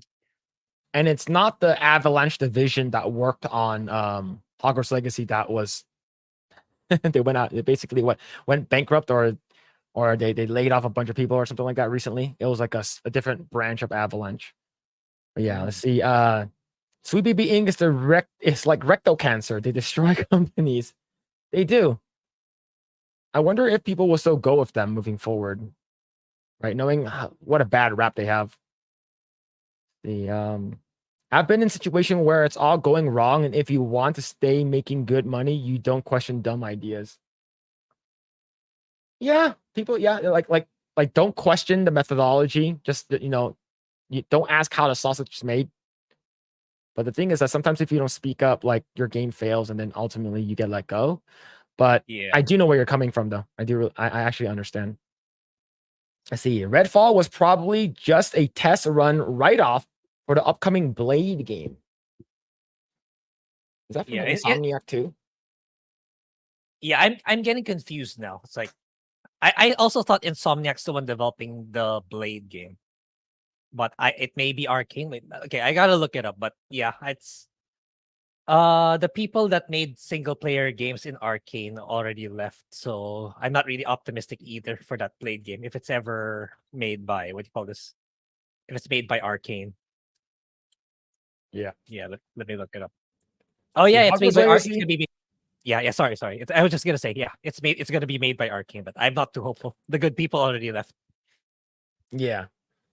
Let's see. Hogwarts is fun as hell though. Hogwarts Legacy is fun. The weakest point is the writing. The narrative is Yeah. really like the main story is not great. Like the side stories are actually like more interesting than the main story, in my opinion. I mean, the main story is very like it's very straightforward, but the gameplay, the broom flying, the like it makes you feel like you're in Hogwarts. Like they did a really, really good job with that. So I really hope that they're making a part 2. Hopefully it'll be really, really cool if it's like an MMO though. Like I know it's not going to be, but it would have been awesome. Let's see. DC fans really took a hit here. Yeah, it sucks. Yeah, Sweet Baby Marxism in ink, in other words. Yeah. Like all of them are like freaking Marxists over there, man. It sucks. That Marvel live service game sucked ass too. How hard is it to make a superhero game? For them, it's really hard. Yeah. Well, maybe I should look it up more, but I think Marvel Rivals has a fighting chance. At least have its own niche compared to Overwatch and Valorant. But we'll see. I could be wrong. Yeah. All right. Let's see. It's because it's easier to code after the spaghetti. Yes. What? Let's see. Joker has another weapon, his rainbowness. Yeah, they made like I showed a picture of Joker from Arkham Asylum to my wife, and then I'm not sure if this Joker is supposed to be the same Joker, the one we're seeing right now from Suicide Squad Kills the Justice League. Oh yeah, I didn't think about that. Yeah, Because it's in the same universe. Same universe. Yeah, I didn't think about that. It should be, but the one in Suicide Squad looks like crap compared to the one in the Arkham games. Yeah. Let's see. Actual artists working on their career, and you have the dumbasses up top ruining it. Yeah. Yep. It sucks for people who are like just the creators, like the creatives, where they're like, "Oh, I'm a concept artist for this this work." You know, Yeah. I did the designs for the backgrounds. Yeah, imagine those. Actually, the art style of Velma is. I actually think it's actually pretty good, pretty decent. But imagine because it's Velma, I don't think they're getting enough good credit from it because simply it's a Mindy Kaling disaster. Yeah. Let's see. Redfall, same thing. Management changed what the game should be like. One day Far Cry, another day Borderlands left the designers without a clear vision of the game they were making. Yeah, it does make sense. Let's see. Destiny fell off harder after Destiny 2, peaked in Destiny 1. I never played any Destiny game. Grae, did you? A teeny tiny bit, but it's like First Descendant but FPS, but then Bungie, made terrible business decisions because like at one point they will offer you this DLC, and then when they update the game more, eventually, oh, this DLC is not in line with what we want anymore. We're gonna remove it from the store, and you can't play it. But yet they still took your money. Stuff like that. Yeah. Let's see. A single player, story heavy, short and concise, with maybe one or two mid-sized stories, DLCs. That's the way. Or you can go crazy, like Witcher 3. Yeah. I think some companies are going back to that model, like Square Enix. I'm really glad that Square Enix decided, like they're doing exactly what I want from them in the future. Like stop making exclusives and focus more on the substance. and cut down on the shitty games and instead make a few quality games. It's exactly what I wanted from Square. So I'm kind of excited for Square moving forward, especially when we Yeah. start to see those results. Yep. Let's see. I want Destiny 3. Hopefully they'll make it, but I'm not sure if they will. But like I'm not hearing great things for Destiny 2 though. That's the thing. I know they just released like some kind of update a couple months ago, but yeah, I'm not hearing great things for Bungie. Let's see. Something you will play for 10 minutes and then you're done. Sounds like something else I know well. 10 minutes is a long time, man. For masturbating, it's a long ass time. Unless you're like going through a bunch of like different things you want to like jerk off to or something. All right, this is getting degenerate. All right, moving on. I think the game still would have been terrible given how repetitive the game was and how dirty you did Kevin Conroy's last role as Batman. Yeah, you have a point. Yeah, it's woke. They made it. It's a bad game and it's woke. So it was a recipe for disaster for sure. Yeah. Let's see. Sweet Baby will fold and they'll form a new company and start all over. I can see that happening too. They just go with another name, right? The Calvatino says, just came across Metaphor, Refancia. Oh, yeah, that's the Atlas game. Yeah. That's the last major game. At least that's the only major mainstream game I have for my main channel. Because I don't see any major JRPGs coming out. So that's the one I'm waiting for. It's probably the next one after I do FF6 and Chrono Cross, based on my timeline. Yeah. This was announced in the Summer Games Fest. Yeah, it looks really cool. Yeah, it's like Persona but Hunger Games and no school. That's what I feel like it is. Let's see. This point has already slowly penetrated our behinds. I need to play Hollow Knight. I have never played Hollow Knight. Definitely want to try it out though. Yeah, I think it's tough though. It's a tough Metroidvania. Yeah. Let's see, they could have made a whole game around Sebastian's storyline and it would have been more compelling game. So Sebastian the crab? Oh man. I don't know who that is. Which Sebastian you're talking about? Just make it lame and gay, and it'll be our superstar. And make sure they put a chick in it too, though. Put a chick in it. Yeah, that's already happening in Star Wars Outlaws. Oh yeah. Let's see. Hello from Dallas right now. Glad to catch you guys live after the Ripperverse event. Yeah, man. Hope you have fun, Snapple. Yeah. You know that the Ripperverse event was crazy. Fun. Let's see. He's a multiverse Joker because Arkhamverse 1 is dead. Okay, makes sense. Yeah, that's what I thought too. It's like it's another Joker. Because like, yeah, the Joker in Arkham died already. So yeah. You see, I agree with Grae. Velma's creators were not competent, very talented. Their producers and the writers are. Yeah. I know people who worked on the show. And yeah, the animation is really good. The art style is really good. It's just that you have shitty writers and it sucks. Mm-hmm. Let's see. Team Cherry doing a Princess Hornet game. Looks promising. Team Cherry. Who's that? Who is that? Team Cherry Games. Oh, Hollow Knight. It's the Hollow Knight group people. That's their. Oh, okay. I didn't know that. I didn't know that that's what the studio is called. Let's see. Has the live service Marvel game gotten better? Which one? Do you mean the Avengers? or yeah, there's plenty of them. There's Marvel Snap and the one you're on, Phil. Marvel. Yeah, there's just so many of them. I can't remember, but yeah, you're gonna have to be more specific on which one. Yep. Let's see. Is this a urine stream? Yes. Yeah, it is now. It is now. Okay. Hollow Knight is overrated. Damn. Yeah, I can't say about that. Yeah, I can't really say either because like I'm not really a Metroidvania guy. I'm really into Baldur's Gate right now. Have you guys played it? Yeah, I played it when it came out. I beat it 3 times. Yeah, I should finish it at least once. Updates. Yeah, there's a bunch of updates for it. But yeah, I it's gotta really finish good. it at least once. Yeah, at the very least once. Like, it's just such a huge game too. Oh, Sebastian, okay, that Yeah. character from Hogwarts. Like I said, yeah, Yeah. he has a good backstory for sure. Yeah, Yeah. it's the one with his sister. Yeah, that one's really Mhm. good. Yeah, let's see. Yeah, I forgot to put a chick in it. Yeah. A 10-minute rub and tug is magical. My hand, not a video game. Yeah. So here's the thing. This is some Gooner content right over here. So I was watching what's it called again? Tectone. He's a gotcha creator that does a lot of Honkai Star Rail and stuff like that. And he has this podcast where he invited Morg Pie on. And Grae, you know Oh, who that is. really?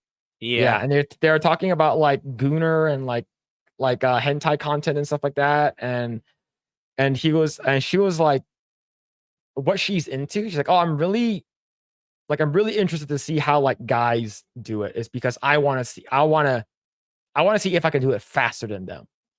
And then I agree with Tectone what he says here. He's like, you're not going to be faster than me. I've been doing this for 30 years.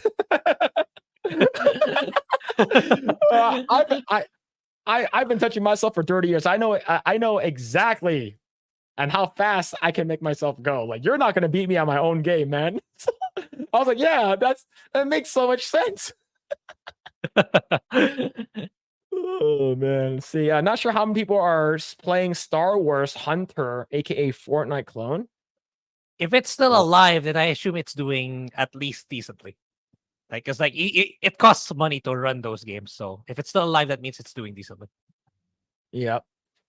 See, honestly, though, today's market is so bad. I grew up with Crash Bandicoot and Wrath of Cortex, Destroy All Humans, and GTA San Andreas. Yeah, the games right now, they're not great. And if they are, they're the few and far between. There's some games like what I believe BG3 is like $60.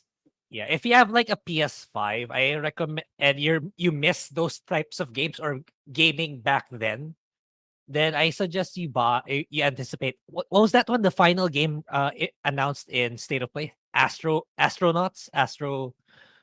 Yeah, specifically Astro's Playroom, but like part 2. Yeah, that one. That one's looking to be like a throwback down memory lane. That's, I think, Yeah. worth the money if you really like those kinds of games. And the closest thing that we're gonna get to Bloodborne 2 is in that game, the Astro's Playroom Part 2 game. there's an Easter egg for the Yarnum and Bloodborne Hunter, which is actually really cool. Oh, really? Okay. Yeah. Let's see, Fortnite is the best live service game, perhaps followed by Warzone. Other games fail. Even Bungie, Destiny gets so boring and repetitive with no reason to grind since they just nerf constantly. Yeah. I think Fortnite, given a lot of people give it shit, like for me, like I've never played Fortnite. I make fun of it all the time, but it's one of those games that people are still constantly playing, constant updates. No one really complains about it. Yeah, Minecraft, Roblox. There's only so many live service games people can invest their time and money on. That's what these other companies do not understand. It's like, just focus on doing what you do best. It's like, because it's just these greedy executives want a slice of the pie, but too late. The whole pie has already been taken. That's what I feel. Yeah. See, by the way, that Summer Games Fest stream chat had no mods. Needless to say, it was a wild day in chat. Oh man, I want to go back and see the replay now. yeah. Jeff couldn't. Jeff didn't want to put. Joff didn't want to put the money anymore because like he knows that he wasn't featuring any prominent games in the event. So screw investing money on mods. Well, the thing is that like, in order for you to get your game trailer I onto know, those games, crazy, $250,000, which is nutty. It's like those smaller games. It's like I don't think it was worth it, man. So you could have just You could have just paid marketing dollars on YouTube for it to be more prioritized by the algo or stuff like that. I think they should have just done that instead of paying for this Summer Games Fest thing. But good for Jeff Keighley though. He's like super rich now, like even more so. Yeah, I think he's been rich for a while now. It's like I only found out yesterday that his parents are from Hollywood, or at least directors in Hollywood. So yeah, he's been born rich for a while now. He's been rich for a while now. Yeah. Yeah. You collect the urine and save it for good. Yes. Just in case. Oh shit. Like, good urine injection and some performance. Like, oh shit. So rub the dick versus rub the let's go. Yeah. No, here's the thing. Like if I really want to like come, like I can do it in like 30 seconds. Like if I really, really want to, just give me something that like it's like I know that's really, really good. And like the thing is that what makes it take longer, like 10 minutes or even like half an hour, is like you're going through multiple videos to see what you want to like fap to. That's basically that's basically it. Let's see. Let's see. Jeremy at Geeks and Gamers said that he likes Fortnite more than Helldivers 2 yesterday. The thing is with co-op multiplayer games, like I imagine generally speaking, it has less of a shelf life compared to competitive multiplayer games. Because like at some point it's gonna get old shooting the same monsters again and again. And the only difference is either they jack up the stats of the monster or they nerf down the players. That's why. Well, a lot of people prefer PvP over PvE. Yeah, that's the thing. Yes, because Right, in like- PvP, it's like you're going against another human, so it's like things tend to be more erratic and variable because you're going against human. They're smart enough to do different kinds of things compared to like PvE, where you're going against AI bots of just like they're just more powerful than you. But eventually you're gonna reach that point where I already know what's gonna happen. We got to do this. We got to do that. And you're gonna probably stop playing the game. Yeah. It's sort of like once you get to like max level in Helldivers, like what else are you gonna do? You already unlocked everything. You already got like, are you gonna just get to like a level 150 and that's it?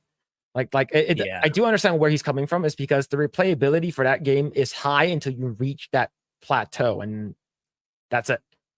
Yeah. Let's see. Don't read my last comment. I already read it. Too late. Too late now. Yeah. If you talk about the wrong things, you get censored. You suck the right balls, you get paid. Yeah, that is true. That is absolutely true.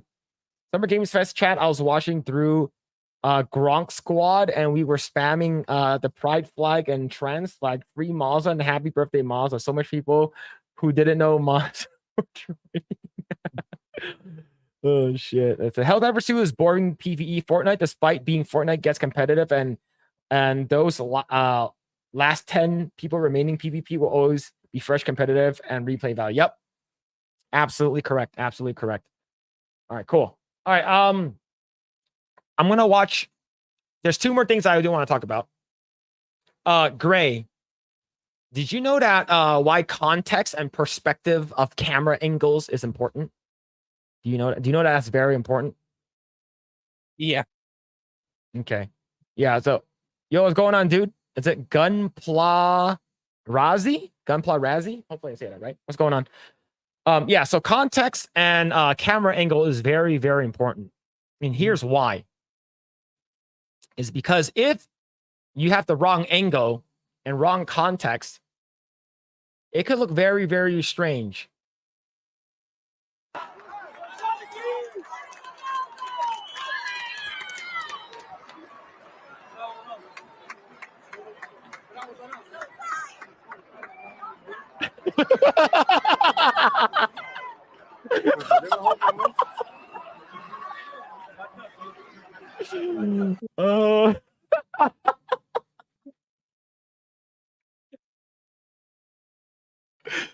Yeah, so so make sure that your camera angle is correct, and the fact that he fucking arches his head back halfway. Yeah. Like right here, he arches, he's like, oh man, oh my god.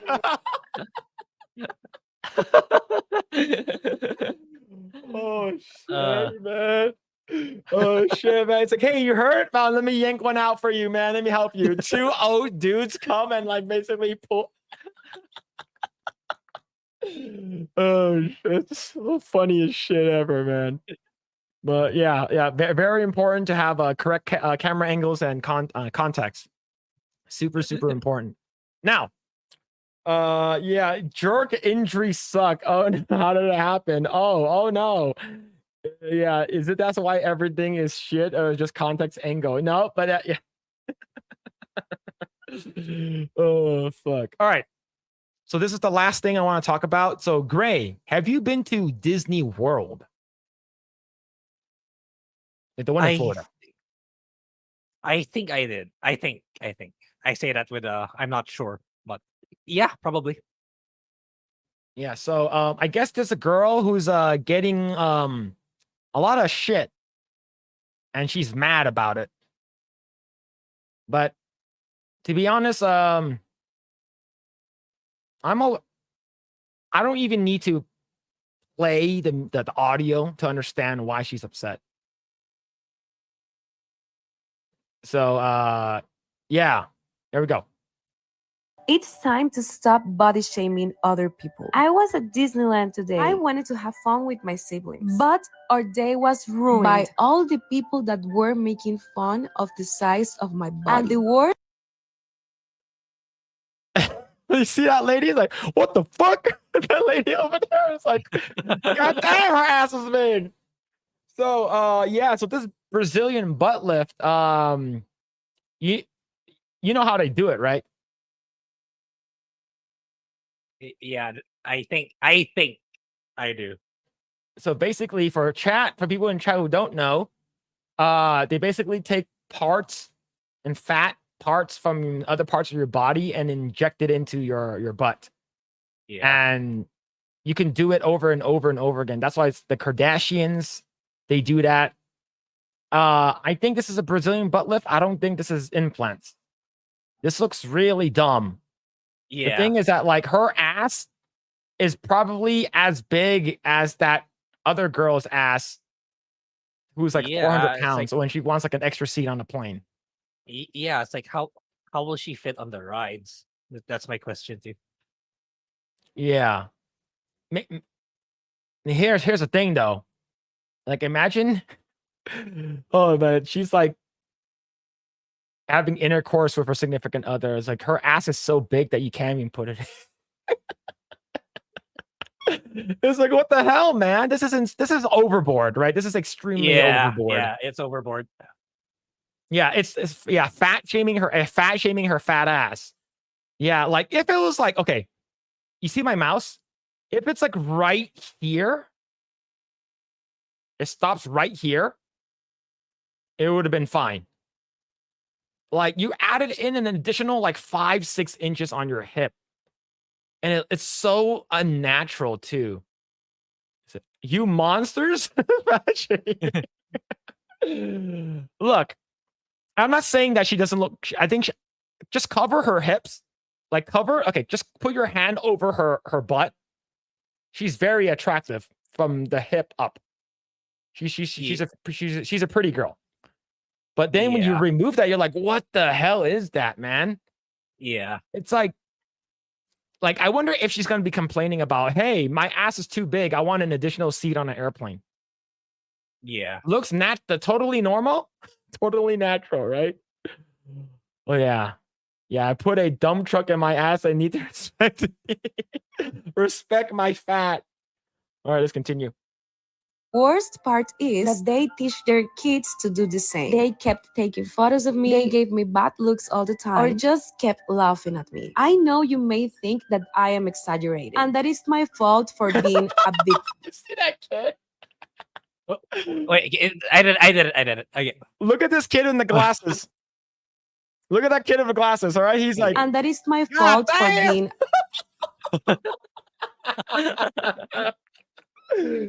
Oh man, he actually need to like really look, man. He need to get up close. Oh shit, dude.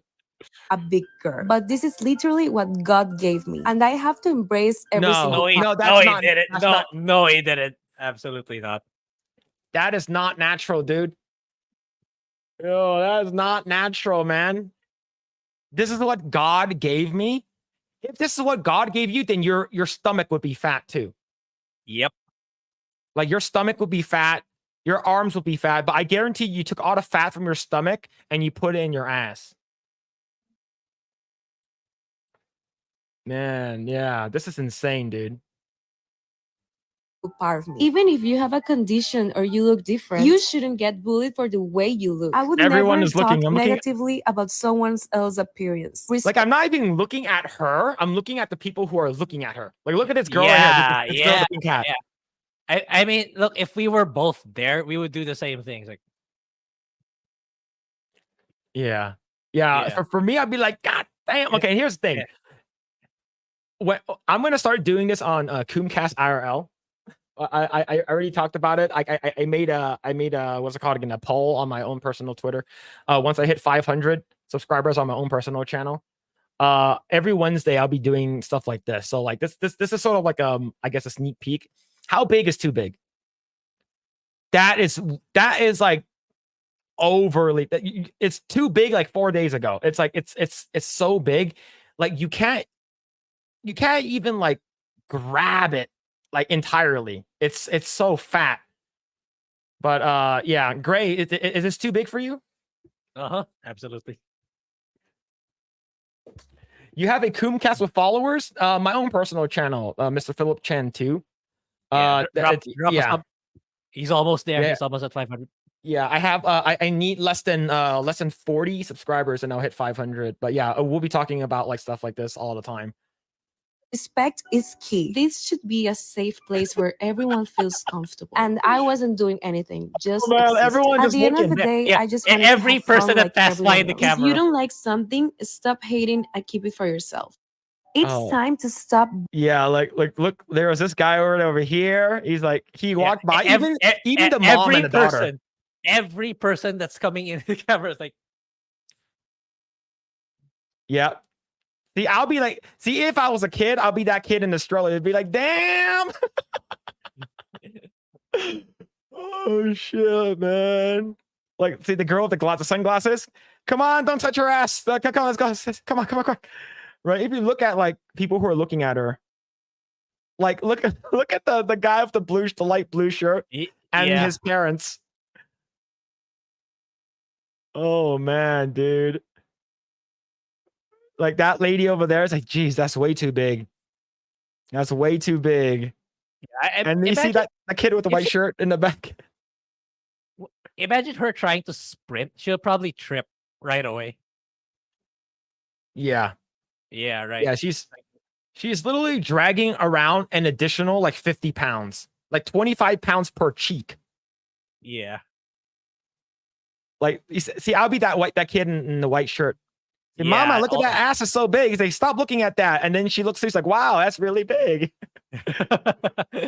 Oh man, I love these girls are walking by, and those guys, yeah, for me, yeah, that they're probably like, I can see drunk 3PO back there, doing his park hopping.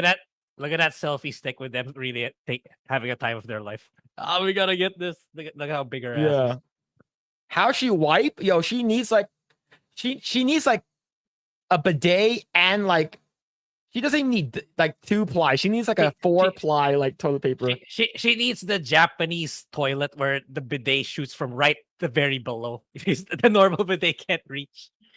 Yeah. Like, geez, dude. Man, yeah. Yeah, that's me right there. This kid's me. I gotta take a closer look. Oh man. Oh shit, man. Yeah, get poop stick. Yeah, she talks about God and totally denied the original body. Yeah, man. Yeah, Tyro Magnus has a good video about BBL's stinking. Really? That's actually pretty funny. Yeah, like this. I can see like okay, if I cover her like where the sort of like the parabola of her butt is, right? I think this person is like a really fat person, like 300, 400 pounds, probably, maybe 350. But then if you cover her butt and you look at her, she looks like she's very fit, right? It doesn't match proportional. It doesn't match at all. Yeah. Yeah, man. Oh man, but yeah, Brazilian butt lifts. I heard like people aren't even really doing it anymore. I heard like the Kardashians are even stopping doing it, which is that's saying something. Yeah, those doctors are gonna need to find a new means of livelihood then. Yeah. All right, let's see what the chat's saying about this big Brazilian butt lift. Let's see. Yep, thick. Yeah, very thick. A little bit too thick. It doesn't match. It just doesn't match at all. Let's see. Yeah, is that why everything is shit? Yeah, just context and angle. Yeah, context and angle very important. Oh yeah, okay, we're actually over here already. Okay, all right. Yeah, that's not your body, by the way. It's fake as fuck. Yes, absolutely. Yeah, I like a concern thick. Yeah. When butt lifts go too far. Yeah, no, I don't know how to Brazilian ass lift. Yeah, it's basically like I mentioned earlier, taking fat from elsewhere of your body and put it over there. And you have to do it every couple months because it goes away. Like the fatness in your body in that area. Yeah, I think that's all she has to do in the meantime. Like, don't do it for like half a year. Maybe it'll normalize. Yeah. That she looks like a freak cartoon now. Yeah, it does. Looks really bad. And she's very pretty too. She doesn't need that. Okay, maybe her ass was like super flat. Like super flat. She's very skinny. And then she like it's sort of like those people who like get cosmetic surgery on their face and they get it overboard where they look really weird. It's like that's one thing I'm not looking forward to seeing in The Boys next week. How Erin Moriarty looks like. We'll be able to confirm now what she looks like now. Since she it was kept hidden ever since we talked about her face surgery. So we'll be able to see that for sure now. Yep. Let's see. It's like long hair on a girl. Once you go past like the waistline, you move from sexy model into religious fanatic. Now here's the thing. What happens if you braid your hair and you sort of like you braid your hair sort of like Rapunzel? Right? Will that be okay? Let's see. I like when Rapunzel braided her hair. But here's the thing though, Rapunzel is extremely cute. She's very cute looking. Let's see. Yeah, the back angle is the best. Yeah. Shit is whack. Yeah, true. Yeah, kid just turned into a man in that very second. True. It's like I like women for sure. Yeah, bro neuron activated. Yeah, gotta take the double take for that ass. Yeah. Remember when women had a natural hourglass shape, not this goofball woman? Yeah. I like if possible, I prefer natural. Now here's the thing though. If you're gonna get some kind of cosmetic surgery or some kind of like Brazilian butt lift, like do it to a point where it looks natural. It looks good. Like for instance, if you get, breast augmentation, you get tickle bitties, right? At least if they look natural, I think that's the way to go. Like for instance, let's say I want to have a girl let's say she had a breast job, like she got a boob job. And I want to ask myself, did her boob get bigger? Did she get breast implants? I'm not sure. I don't know. Maybe she's been ingesting a lot of milk products or something like that.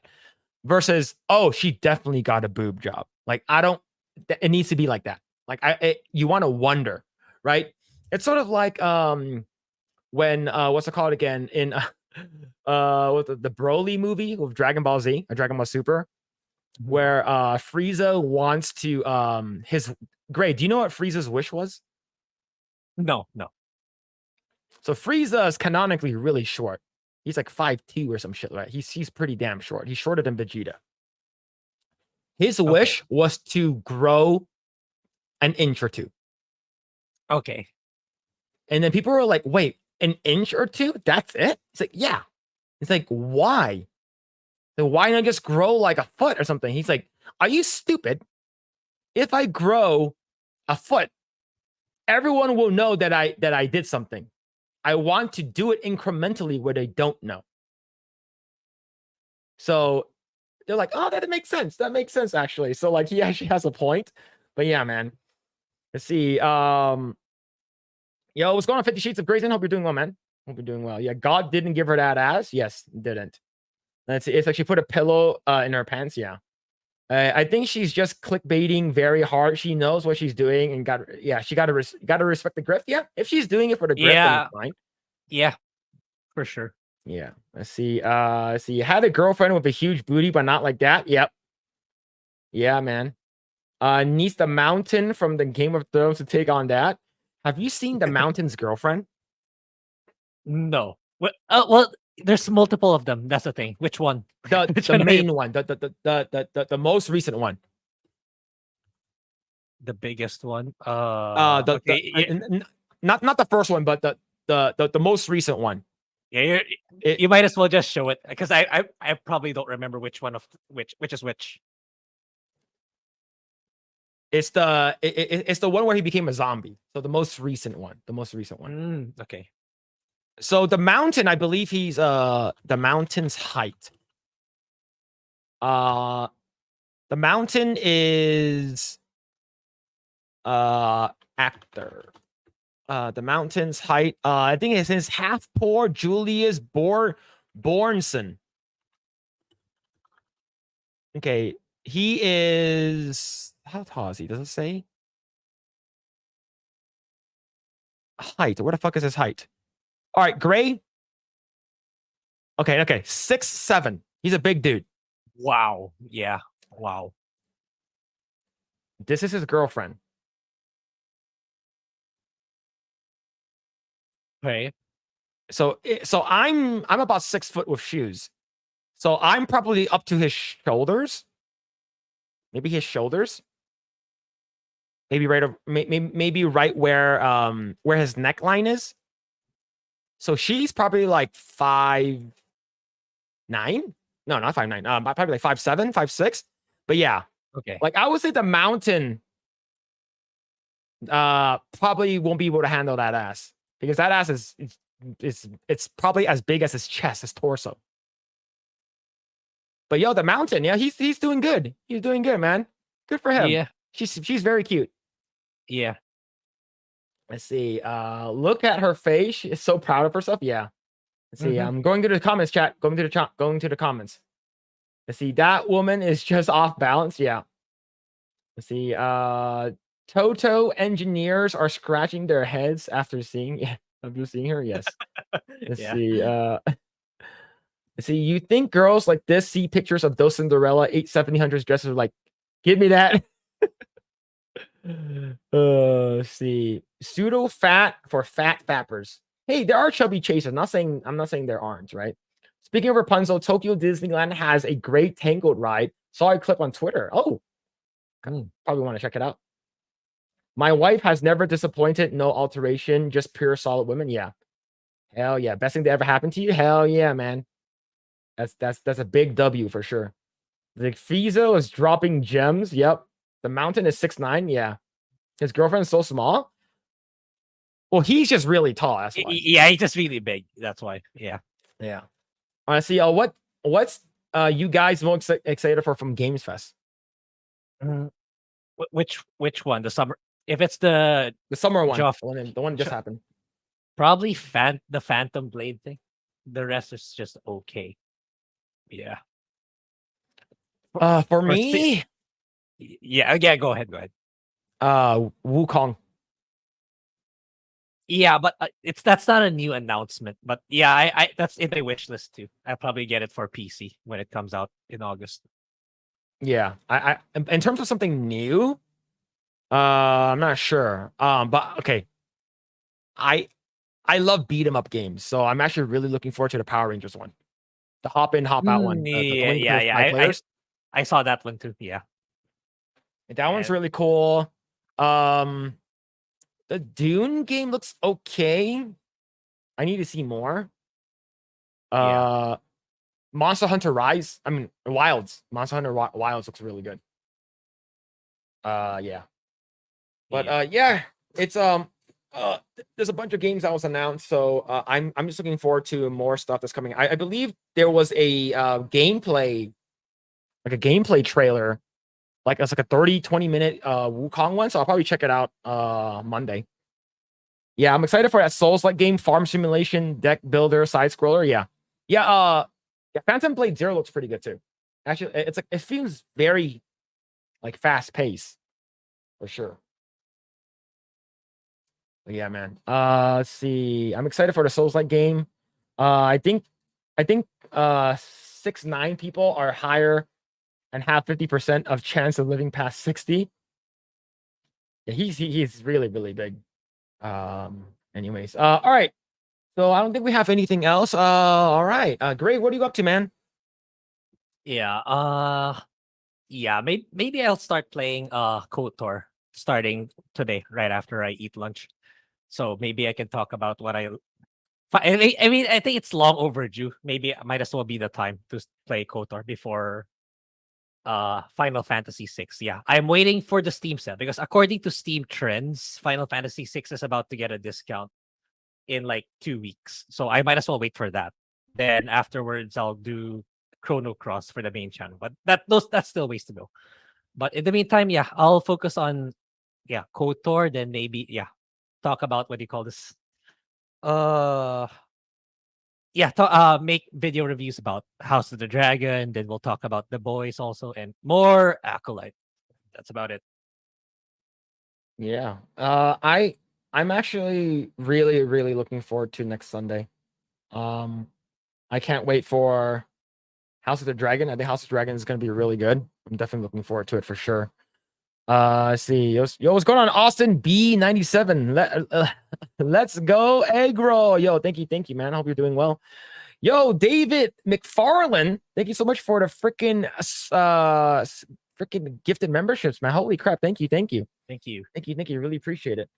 Yeah, man. Thank you so much for that.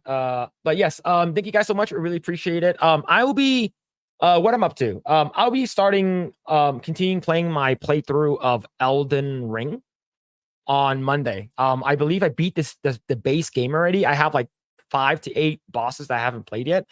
And then I'm gonna be playing a little bit New Game Plus and getting ready for Shadow of the Erd Tree that's coming out in about 2 weeks. So that's gonna be pretty freaking awesome. Yeah, I'll be playing that for sure. But yes, you can follow me at Mr. Phillip Chan 2. It should be the one with the blue icon, not the white one. My previous one got demonetized. So I'm almost at 500 subscribers over there. So if you guys want to follow me over there, go ahead and do so. I'll be playing that for a bit, and then I'll probably be playing that for a good while. I heard that game is going to be about 70 to 80 hours. So that's going to be pretty insane. It's very long. Yeah. Yeah. And then after that will be, because there's a lot of games. There's a game that's coming out like in July. There's a couple of games that's coming out in August. So I'll probably play Elden Ring until Wukong comes out. So that'd be pretty cool. Yeah. Imagine what FromSoft was cooking after Elden Ring. Elden Ring 2. I imagine it's already in the works, actually. They're just keeping it tight-lipped. I would love to see Bloodborne 2, Bloodborne PC, or Sekiro 2. That'd be pretty damn cool. Yeah, From Software's in a really good position. Like, whatever they make, people will be excited for it. Yeah. But yes, you guys can follow us at Project Eggroll on on Twitter X. Yes, you can follow us there. You can follow us individually. Grae has his own, and I have my own channel. Grae has his own stuff. He's putting out legit, like, good content, like highly edited and so go ahead and check out his channel. You guys can follow me. I'm also live on Twitch and also live on Kick. You guys can follow me there. Yes, and if you guys want to follow us on Rumble, we're also live on Rumble. And moving forward, we're probably going to be going live as well on X as well. So looks like that's doing pretty well. Yeah, Armored Core 6 was fucking awesome. Yeah, I haven't played Armored Core 6, but I know that's really, really fucking good. That's really, really good. But thank you guys. We will be back next weekend. I know that there was the whole Ripperverse meetup this week, so I know that getting a guest on for today was going to be impossible because everyone's going to be out. But thank you so much, Stitch, earlier for the 5 gifted membership. Thank you, Psychotic Mongoose, for the membership earlier. Westward Smile, thank you so much for the $2 super chat, and David McFarlane, thank you so much for the 5 membership. Thank you. But yes, we will be back next week. I don't think we have a guest as of right now. We might get my friend on soon. I believe Ogorogami might want to come back maybe on the 22nd. I'm gonna try to see if we can get a couple guests moving forward. I still need to talk to Disparu. I need to talk to Craig, and I'll probably reach out to Jeremy and Ryan. Just the worst I can get is a no. Yeah. The worst I can get is a no. Ogami Goro, we're probably gonna get you on the 22nd, maybe. Okay. I'll sync up with you. But thank you everyone. We really appreciate it. We got 4 hours now, and next week, be sure to tune in, subscribe to the channel, share this video, like, share, all that kind of stuff. We will be talking more Acolyte, the boys, and we'll be talking about House of the Dragon all next Saturday. It's gonna be huge.